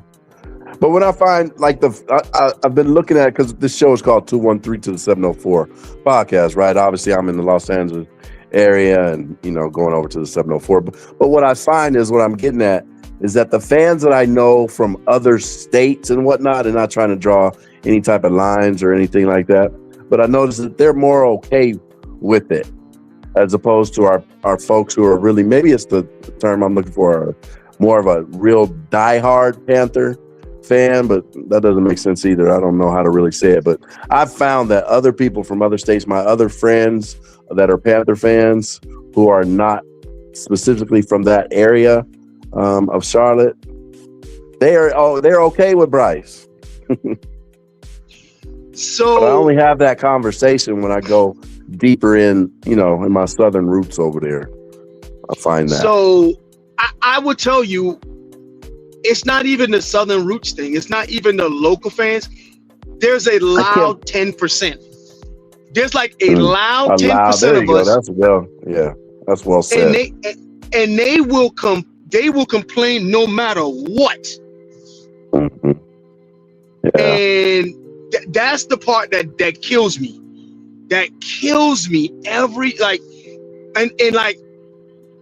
I've had this conversation with several people who are Panther fans, and they get ticked off at me about it, right? Mm-hmm. When I say this, when you allow yourself to be personal and disrespectful to like Bryce Young's parents, something's wrong with you. Yeah. Right? Yep. Something. I mean, and you can't say, oh, well, that was in the first year. Nah, that's your character. You can't say, oh, I wouldn't say it now. Now that you done said all of that shit and you realize how bad you look, and then like, I really don't like him. Well, nah, you was mad disrespectful, like talking about his parents. You know what I mean? That's a reflect on you, and you're really stepping out of bounds. This is a football game. This is your team. Whatever you got going on in your personal life, it's a loud minority. Attacked personally like that, yeah. So there's a lot of them out there. They really don't like his example. I'll give you another great example. Okay. When we drafted Teteroa McMillan, all the people who hated Bryce was pissed off that we drafted Tet McMillan, because that showed them that Bryce Young is the guy that they want at quarterback. Yeah. They were building around that player. So that pissed them off to the point that and this happened on draft night. They said, hey, his mother doesn't like people calling him Tet. You could call him Teteroa or T-Mac, right? Yeah. Yeah. And they jumping on Pop, man. I'll call that motherfucker whatever I want to call him. Blah, blah, blah. I'm like, really? Yeah. Really? Yep. Yep. You that mad? You that mad? Then turn around, Teteroa McMillan end up being offensive rookie of the year. Right? Yeah. Guess what they say do some after funny that? Stuff. They try to do some then funny what they stuff. say after that? Well, he better hurry up and get all his endorsements done, because Bryce Young throwing him the ball, so he gonna suck that dish next year. Are you serious? What kind of sense that make? He just Bryce Young and him just proved that to be wrong. It took two. Yeah, that's just bad. Yeah. So what I will tell you, it is a loud minority. Okay. Yeah. That's a very loud minority, but you just gonna have to turn the page on them. I heard some other. And the reason why they're loud, because they jump on every podcast and yell about it. Yeah, they tried it like my second day on this thing. A couple of them came. I didn't know who they were, or whatever, so I just let them in. And I thought it was pretty cool, and they both just started going at it. They were yelling at each other. Like they both knew me from Unc's channel. Oh, okay. Yeah, and I was like, no, we ain't gonna do that in there. We ain't gonna do that. Yeah. So Yeah. But yeah, But hey, man, I'm really glad you got your channel warmed back up, man. I'm really looking forward to listening in, little man. by I little. wanted to, I think you probably coming in at the right moment because book this divisional round or NFC title game next year for us. Absolutely. That's I where want I'm some at. more. Yeah, we left something on the table last year. Hey, we left because something on the table. me and you was pretty tipsy after that game, that wild card game. You sure was, cuz I have bruises on my chest. Will, I'm gonna show you, cuz I got bruises on my chest. I mean, big keep pounding bruises on my chest. I'm gonna make a T-shirt out of it. I'm gonna make a T-shirt out of it. I said, look at my chest, man. We had you had to be in that stadium to feel that energy, dog. Yeah. I went to 6 games last year. That game made my 7th, and I lost all of those games.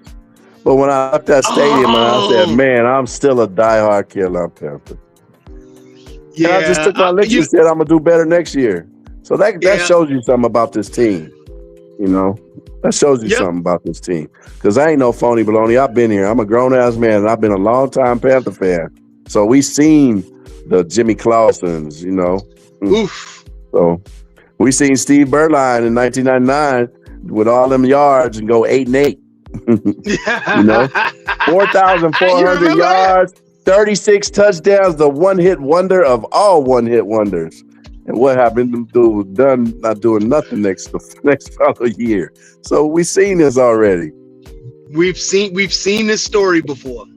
Yeah, we've seen this story before. Clausen, I never understood because he was pretty good out here in LA, and they gave that boy $6 million, $7 million. And as soon as they gave him that money, that boy was shit to bed. He would not play football for nothing. It was just incredible, horrible. Terrible. But yeah, we seen all that stuff. And people, when they start talking about Bryce Young and all of that, and I said, well, I've seen worse, for the Panthers, Right. So, yeah, but it's going to be, I think it's going to be a really good journey this year. What sucks is we not going to be able to go to training camp this year. Yeah. But if we're not going to go to training camp, but I hear that we might be on the what is this show? When they follow your team all the year. Oh, you're talking ESPN? about Hard Knocks.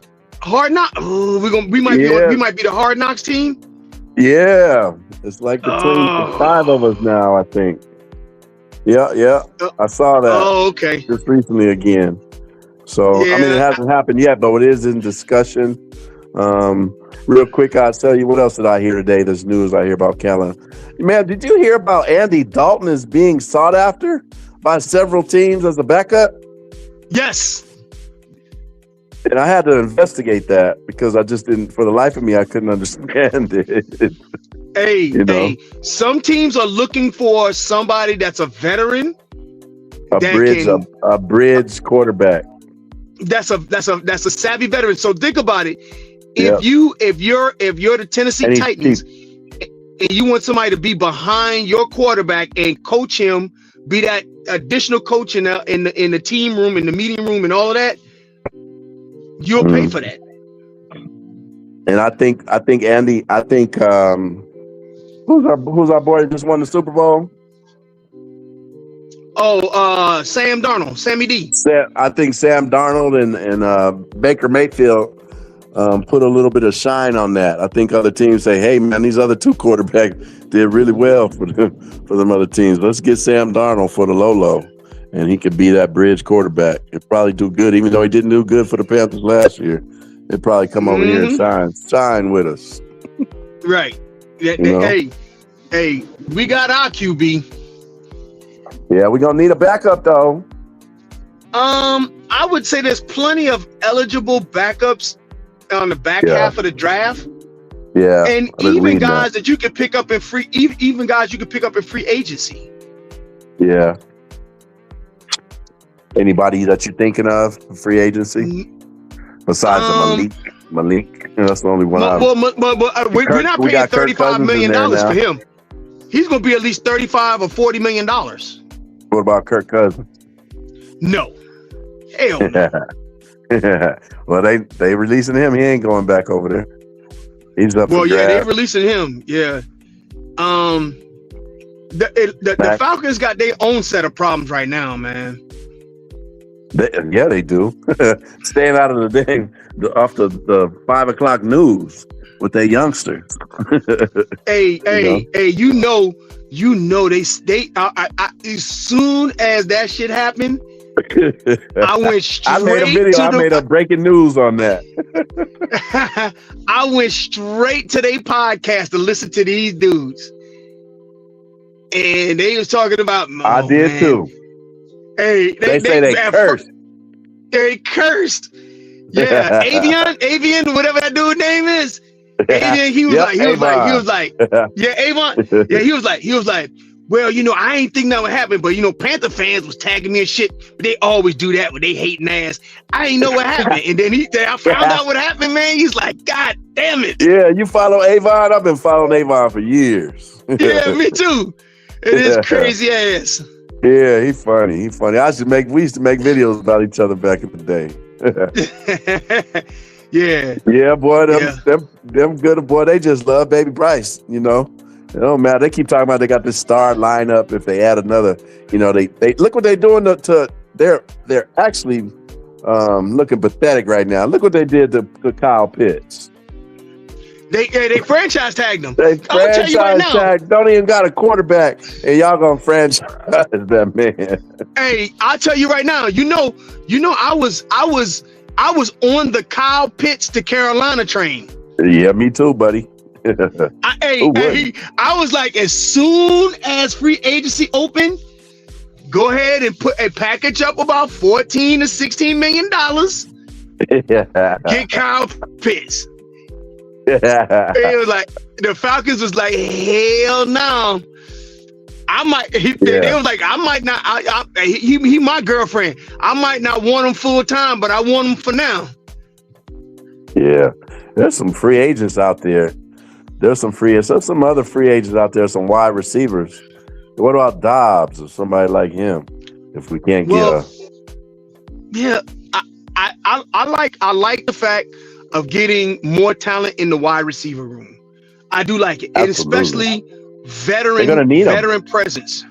Right. Yeah. I don't think that Moore is going to be on the roster this year. Yeah, I saw that today. They were talking about bring Dream. That's like a 0.1% chance that would ever happen. Bringing David Moore from Chicago. Yes. Yep. So so bringing in somebody like bringing in another veteran, you know, I wouldn't be against bringing old Dennis back, DJ Moore. Yeah. I wouldn't be against bringing DJ Moore back home.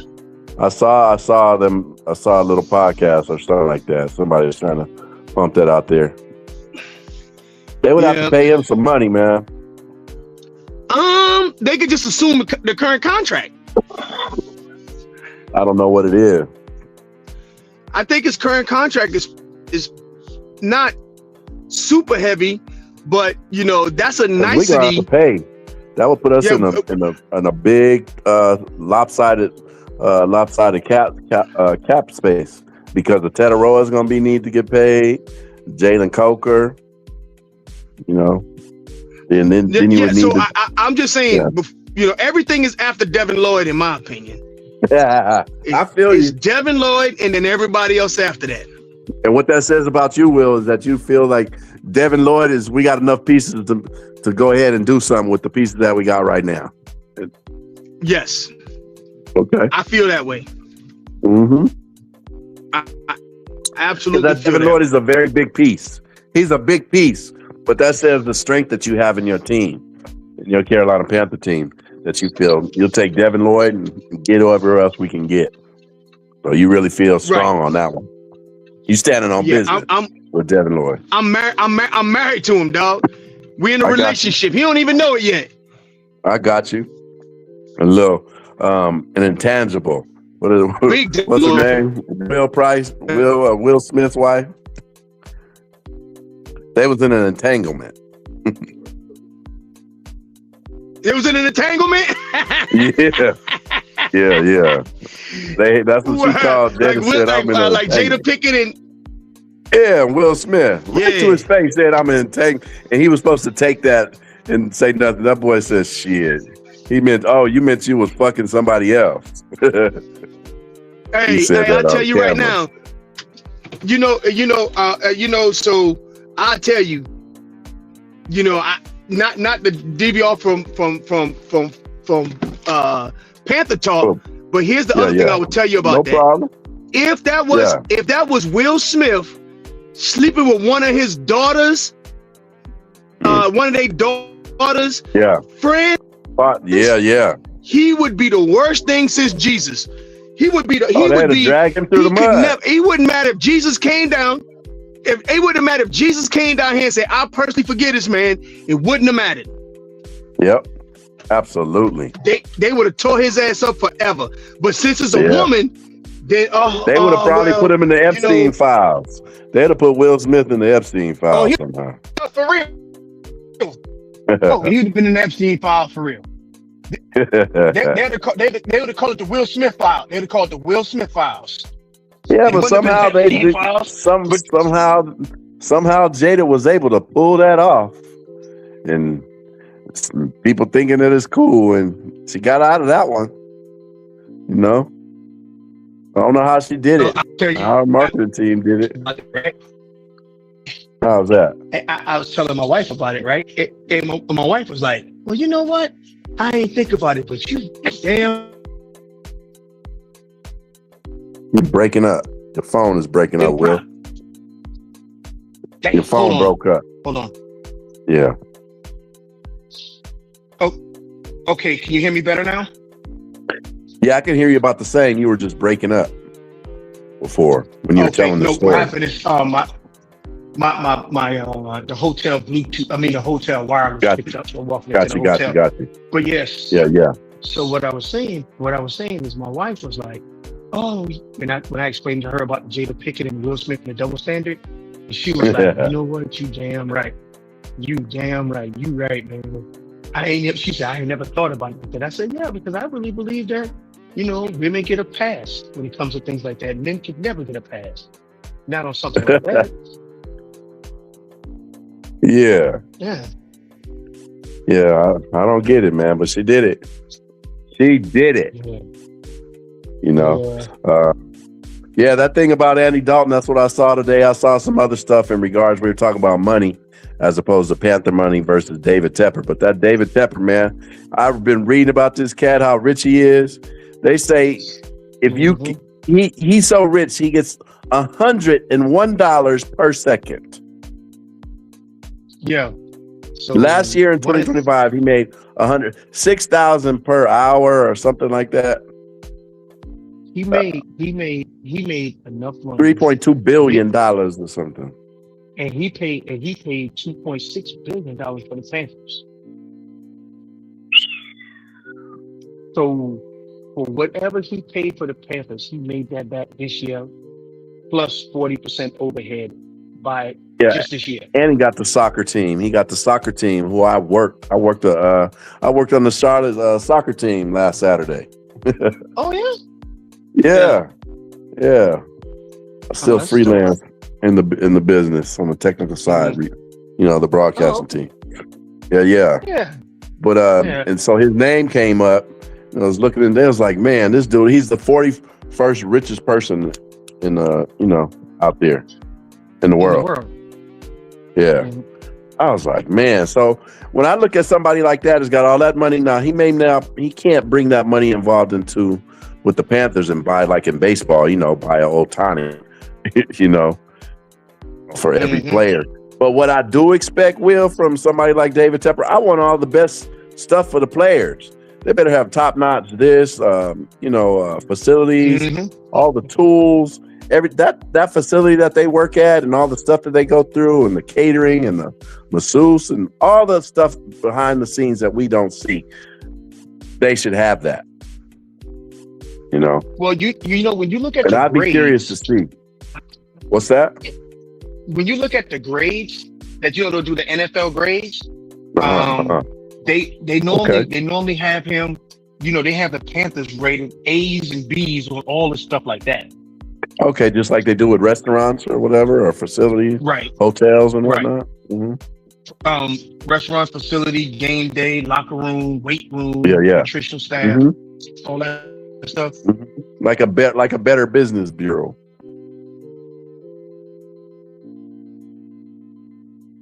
Hello, you cut out again for me. Will. My bad. No. I hit the button by accident. Yeah, I hit the mute button by accident, man. My bad. No worries. But yeah, no worries. so but you know what I'm talking about when the players rate each one Yes. of the Yes, things yes. for the ownership and for each franchise. Yeah. Mhm. They all get a vote. Yeah, thank you. Yeah, but they all vote on which franchise get what, right? And Yes. or the grades. Now think about it like this. So we get like A's, and the lowest number is like a B across the board on all the things that and then guess what the owner gets as a grade? What? David Tepper got a D minus as an owner. So I'm saying He got a what? It doesn't make a D He got a minus D as an minus? owner. He did? Yeah, last year he got a D minus as an owner. So then I started thinking Why about is that. I that? said, "Look, Because Charlotte is clean. It's so beautiful when I go there. They that's what clean I'm it up saying." well. So I've often wondered: is it the NFL do only the players for your team rate your team, or is it all of the NFL rate every owner? Is it kind Does of that like make the Hall of sense? Fame type vote, how they were doing?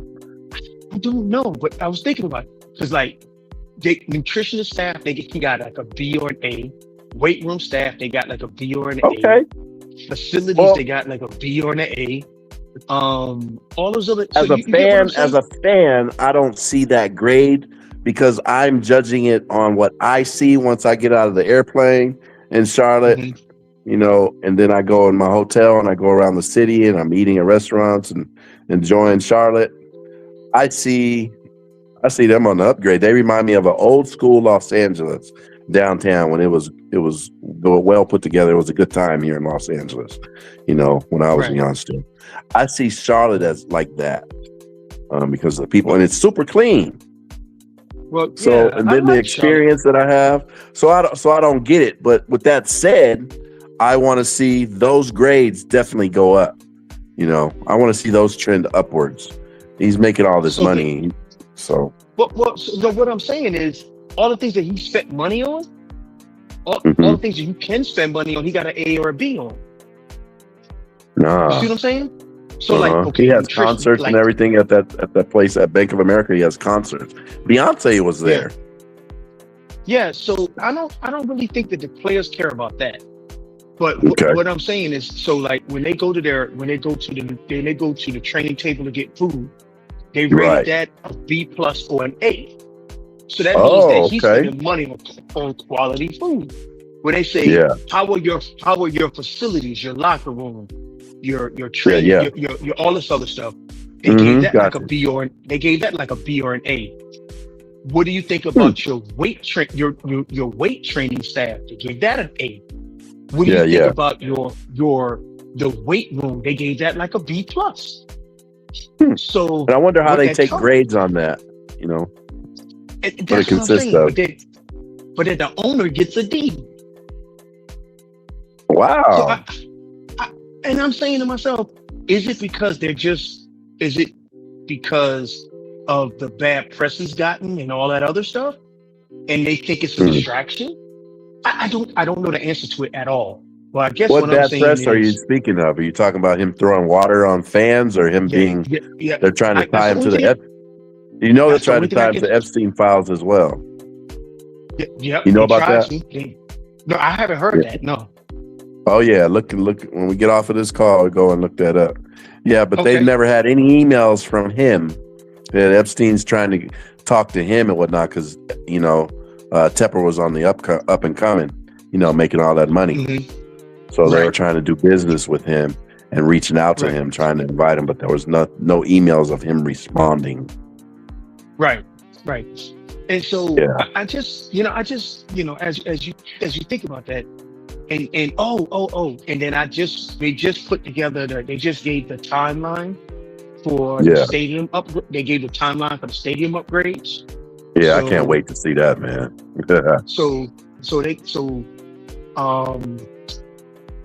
They are, they're finishing up the training facility now. This year in 2026 is when they're finishing up the practice facility, all that stuff for the players. So they'll have a much better practice facility, a hard sand dome, so they can work out inside. That's what I'm saying. I'm really looking for this place to be like the future of training. Like, I'm really looking forward to what this place is gonna look like, man. Because I'm feeling like, man, this is gonna be nice. Yeah, and then so in 27, right? The main entrance to the Panthers, where the side of the building where that's the side that's same, right? No, with Honeywell, the Honeywell side of the main entrance. We got the Honeywell building and then the main entrance. Yeah. So that half in 27, that half of the bowl from goal line to from end zone to end zone, that half of the building will be upgraded. The out exterior, kind of like the Santa Clara, like the Levi's Stadium. They're gonna do something like that, where the part of it you can see the skyline, and it's gonna be an open patio terrace type of thing. Yep. So they're gonna do one half of the building, then the first in 27, and then the other half of the building in 28. So they're gonna modernize one half of the stadium, and then put up the new scoreboard, and then in 28 it'll be the other half of the stadium and then the new scoreboard. Because David Tepper said that he didn't want his team to have to play in another building, because he didn't want to have the team have to travel and play down in Columbia or over in Raleigh, North Carolina. Be traveling like that. Right. Yeah. But anyway, I look forward to it, man. And I'm over here just running my mouth with you, man. I know you're trying to. You know what? Will, always, cause this is the place for that. This is the place to blab about your Carolina Panthers and speaking to somebody who appreciates what you're talking about. This OG's over here. We've been invested in this. We deserve to talk about all the things we've been. And people wonder why, like they always ask you, why are you a Carolina Panther fan? You wouldn't understand. You wouldn't understand. Yeah. I mean, it was like I was kind of trending towards being a Panther fan when we started. When they said we was gonna get the team in '93, because they go DCAS to say what's up. DCAS, what's going on? Yeah. So my dad was a New York Giants fan. I was a Washington Redskins fan, and my cousin. Riggins, number 44. Yeah, John Riggins and all them guys. And then my cousin that grew up like my brother. He was a Cowboy fan. So when we got our team, I'll never forget it. My dad just sat down. My dad said, "Look, and listen, man. We turning all our old allegiances." I'm glad you're telling me this. I want to know how you became a Panther fan. Yeah. He said in 95, and my dad said in 95, he's like, "Yo, I don't care nothing about the New York Giants no more. You should care nothing about the 40. You should care nothing about the Cowboys. You should care nothing about the Redskins. This is our home team. That's the team." I heard that. And then from 95 on, I straight up dropped everything that was Redskin. I threw all that shit away. All my Redskin shit, I threw it away. Was you a diehard Panther fan in 95 and 96? When did you become that? I became a diehard because we went to the playoffs the first year. In 96 we did. Yeah. Yeah, I'm saying, yeah, the 96 we went to the playoffs the first year, 90s. Yeah, I love telling people that. I love telling people that we won. We went the second year in the West Coast Division. Exactly. The West Coast champs. West Coast champ, boy. That's when I went berserk. and so I just became a staunch fan. So you got to think about this is how much of a Redskin fan I was as a kid. Yeah. The Washington Redskins had a hotline you could call into and put your name on a list to get a ticket to go to a game. That's how bad it was always sold out. And I used to make a long distance phone call on my mother and father phone every year to ask to put on a list so that when I become an adult, I could buy a ticket to go to a game. The Redskins, Joe Theismann. I remember that leg when they broke his leg on Monday night, was it? Yep. It was on Monday TV. I Monday remember seeing snapped that. It like a twig. I remember that. Good Lord. And so all of that allegiance was straight out the window when Processing Blue showed up. Wow, that's saying something. All that shit went out the window. And you like me. I tell people being a Panther fan at my age was a grown man's decision. Yeah. That's what I like to tell them.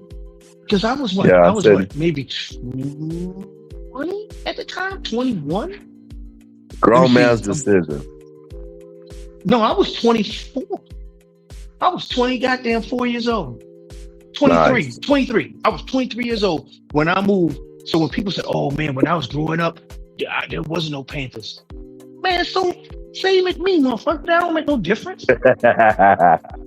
Yeah, the same as you because they didn't exist. Right. Yeah. Right. So what you saying? Yeah. Because I'll tell you right now. Because if Carolina get a baseball team, that's what I'm rolling with. Period. Carolina's hot right now, boy. That sounds kind of good. I'm a Dodger fan, but I would support them. They show up and they showing your show up over there in LA to the stadium. You go watch them play. So my granddad was a big time Dodger fan, and you know why he was a Dodger fan, man. But because all our greats, all our legends. Not really that. My granddaddy was a Dodger fan because they broke the color barrier. Oh yeah, that's what I was talking about. Yeah. Yeah, they broke the color barrier with Jackie Absolutely. Mr. Robinson, number 42. Yeah. Yeah. So we used to play at his field in Westwood all the time. Yeah. I grew up playing in that park. Yeah, so my dad was a diehard, my granddad was a diehard Dodgers fan. Yep, so was mine out here. And he was a Rams fan too. Yeah, and my dad was a Mets fan and a Giants fan. Yeah. But man, it's good talking to you, man. I gotta go get in this hotel room and get settled in for the evening, man. Hey, if you ever want me to pop up, man, you got my number. You shoot me a text, man. It's just all love, man. When you get time and you think about something, go ahead and do what you do and come in when you want to. I tell everybody it's just love. I just like talking to true Panther fans over here and anybody in between, but I really appreciate when I get somebody like you who I respect, So I appreciate you. Hey, you know what? Thanks for stopping. I got a useless fact for you. I'm gonna see if you know this. Okay. Do you know why area codes? Because you got the 2 area codes, right? Do you know why area codes are set up the way they're set up? For location, geographic measures. No. So you know the reason why LA is 21213? No, why? Okay. So obviously an area code can't. Area code can't start with 1 because 1 is the U.S. code, right? So the closest number to 1 was 2. Because you remember back in the day when they had rotary phones? Yeah. My mom was one of those operators that used to go, hello, and putting it in, taking one line. She used to do that. Okay. So what happens is they made the biggest cities have the smallest numbers to dial. So New York City was 2. So New York was 212. LA. Because it was is It's the next biggest city. 1, 3. Right. Really? So that way, because you remember when you did the old area, when you had to do the old rotary phone, it would go. Yep. Uh-huh. You see what I'm saying? Yeah. So Yeah. at the time when they brought out the telephone system, Charlotte was a small town. That's why it's 704. Wasn't a big Wow. city. Atlanta was the biggest city in the South. That's why Clip it's that. 404. I said Right. clip that because clip that means clip this segment. It'll automatically do it for me. Yeah. Wow. I just want to throw I didn't know that. fact. Just want to throw a That is not a useless fact. That is a huge fact, and especially means something for this show and the name of my podcast here. You know, but man, so that's how you would look at it. So 310 or 714, like is Orange County, another city here? Because it's 714 is here in Orange County. So for example, now they got more and more area codes because people have more and more cell phones and all that stuff. So the amount of numbers don't matter anymore. So back in the day, when they used to do, it's called post dialing. Okay. So they didn't want the system to run out, the system to go out of as much maintenance. So it would send an electrical current on every digit that you dial. So on each like a pulse. So it's in a pulse. So many posts, you have to change out the circuitry to install a new telephone switch. So Los Angeles is a big city, so they want you to dial the smallest amount of numbers to get the smallest amount of pulses to get to Los Angeles. Because nobody else is on that line or whatever that keeps you narrow to who you are. Yeah. Right. Yeah. Anyway, I'm an old technology nerd, man. I got a man. I like technology too, man. I'm in satellite, so I've been in broadcasting with transmission and everything. I work for the military too. Yeah. Yep, so I know everything from TDMA to FDMA to time division. Oh wow. multiplexing. Yeah, you're above my pay grade. Anything with satellite communications, I know it all. But at any rate, man, I just thought that's what I used to do. Transponders, all that. Yeah. Yeah. Well, yeah, because you spectrum analyzers, I know how to read them, all of that. Oh, the spectrum analyzer. That's the reason was so you were using frequency division multiplication. You had to go to specific frequencies. Go up low. I used to have a high powered amplifier to go up in space, 22,000 miles up in space, shoot a signal. Yeah. I used to do that, bounce it off of water. Yep. But yeah, man. So at any rate, man, I'll let you go, man. But I just enjoyed talking to you, brother. And, you too, brother, man. Go handle your business, man. If you haven't eaten, go get you some good food in your system. No, I ate dinner. I was eating dinner talking to you, brother. There you go. Well, it's 5:30 here for me. I think I'm gonna wrap up in about 15 more minutes or so, and then I'm gonna go do mine. But I appreciate you, man. Come through. Hey, no problem, I'll get Panther Nasty in here. I'll get Panther Nasty, who you met the last time, and a couple other Panther fans that you appreciate. Yeah, trust word me. up, man. Yeah, you're gonna meet some new brothers, some new Panther word up, brothers. man. All right, my man. Oh, absolutely, man. Hey, be safe. You too, sir.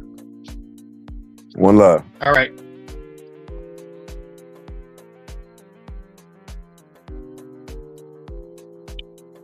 Yeah, that was a good person right there. He's a diehard Carolina Panther fan who I met on another channel. I believe it was 2020.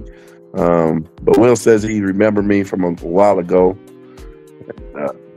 So it's nice. It's always nice talking to my Panthers and other fans of other teams out there. But that was real cool. And I learned some stuff about the title of my show, which is the 213 to the 704 podcast. And I'm your host, Cali Blue, and I rep the Carolina Panther fan base along with people like yourself, my subscribers, my guests, and people that just bow in. And I see we have somebody here to stop by, D-Cash, which is another really good Panther fan out there. So, Will and D-Cash, thank you for stopping by. I'm going to take a 5-minute break, and then we're going to be wrapping this up. Probably 6:45, maybe 6, if somebody comes in here and wants to chit chat. Be right back.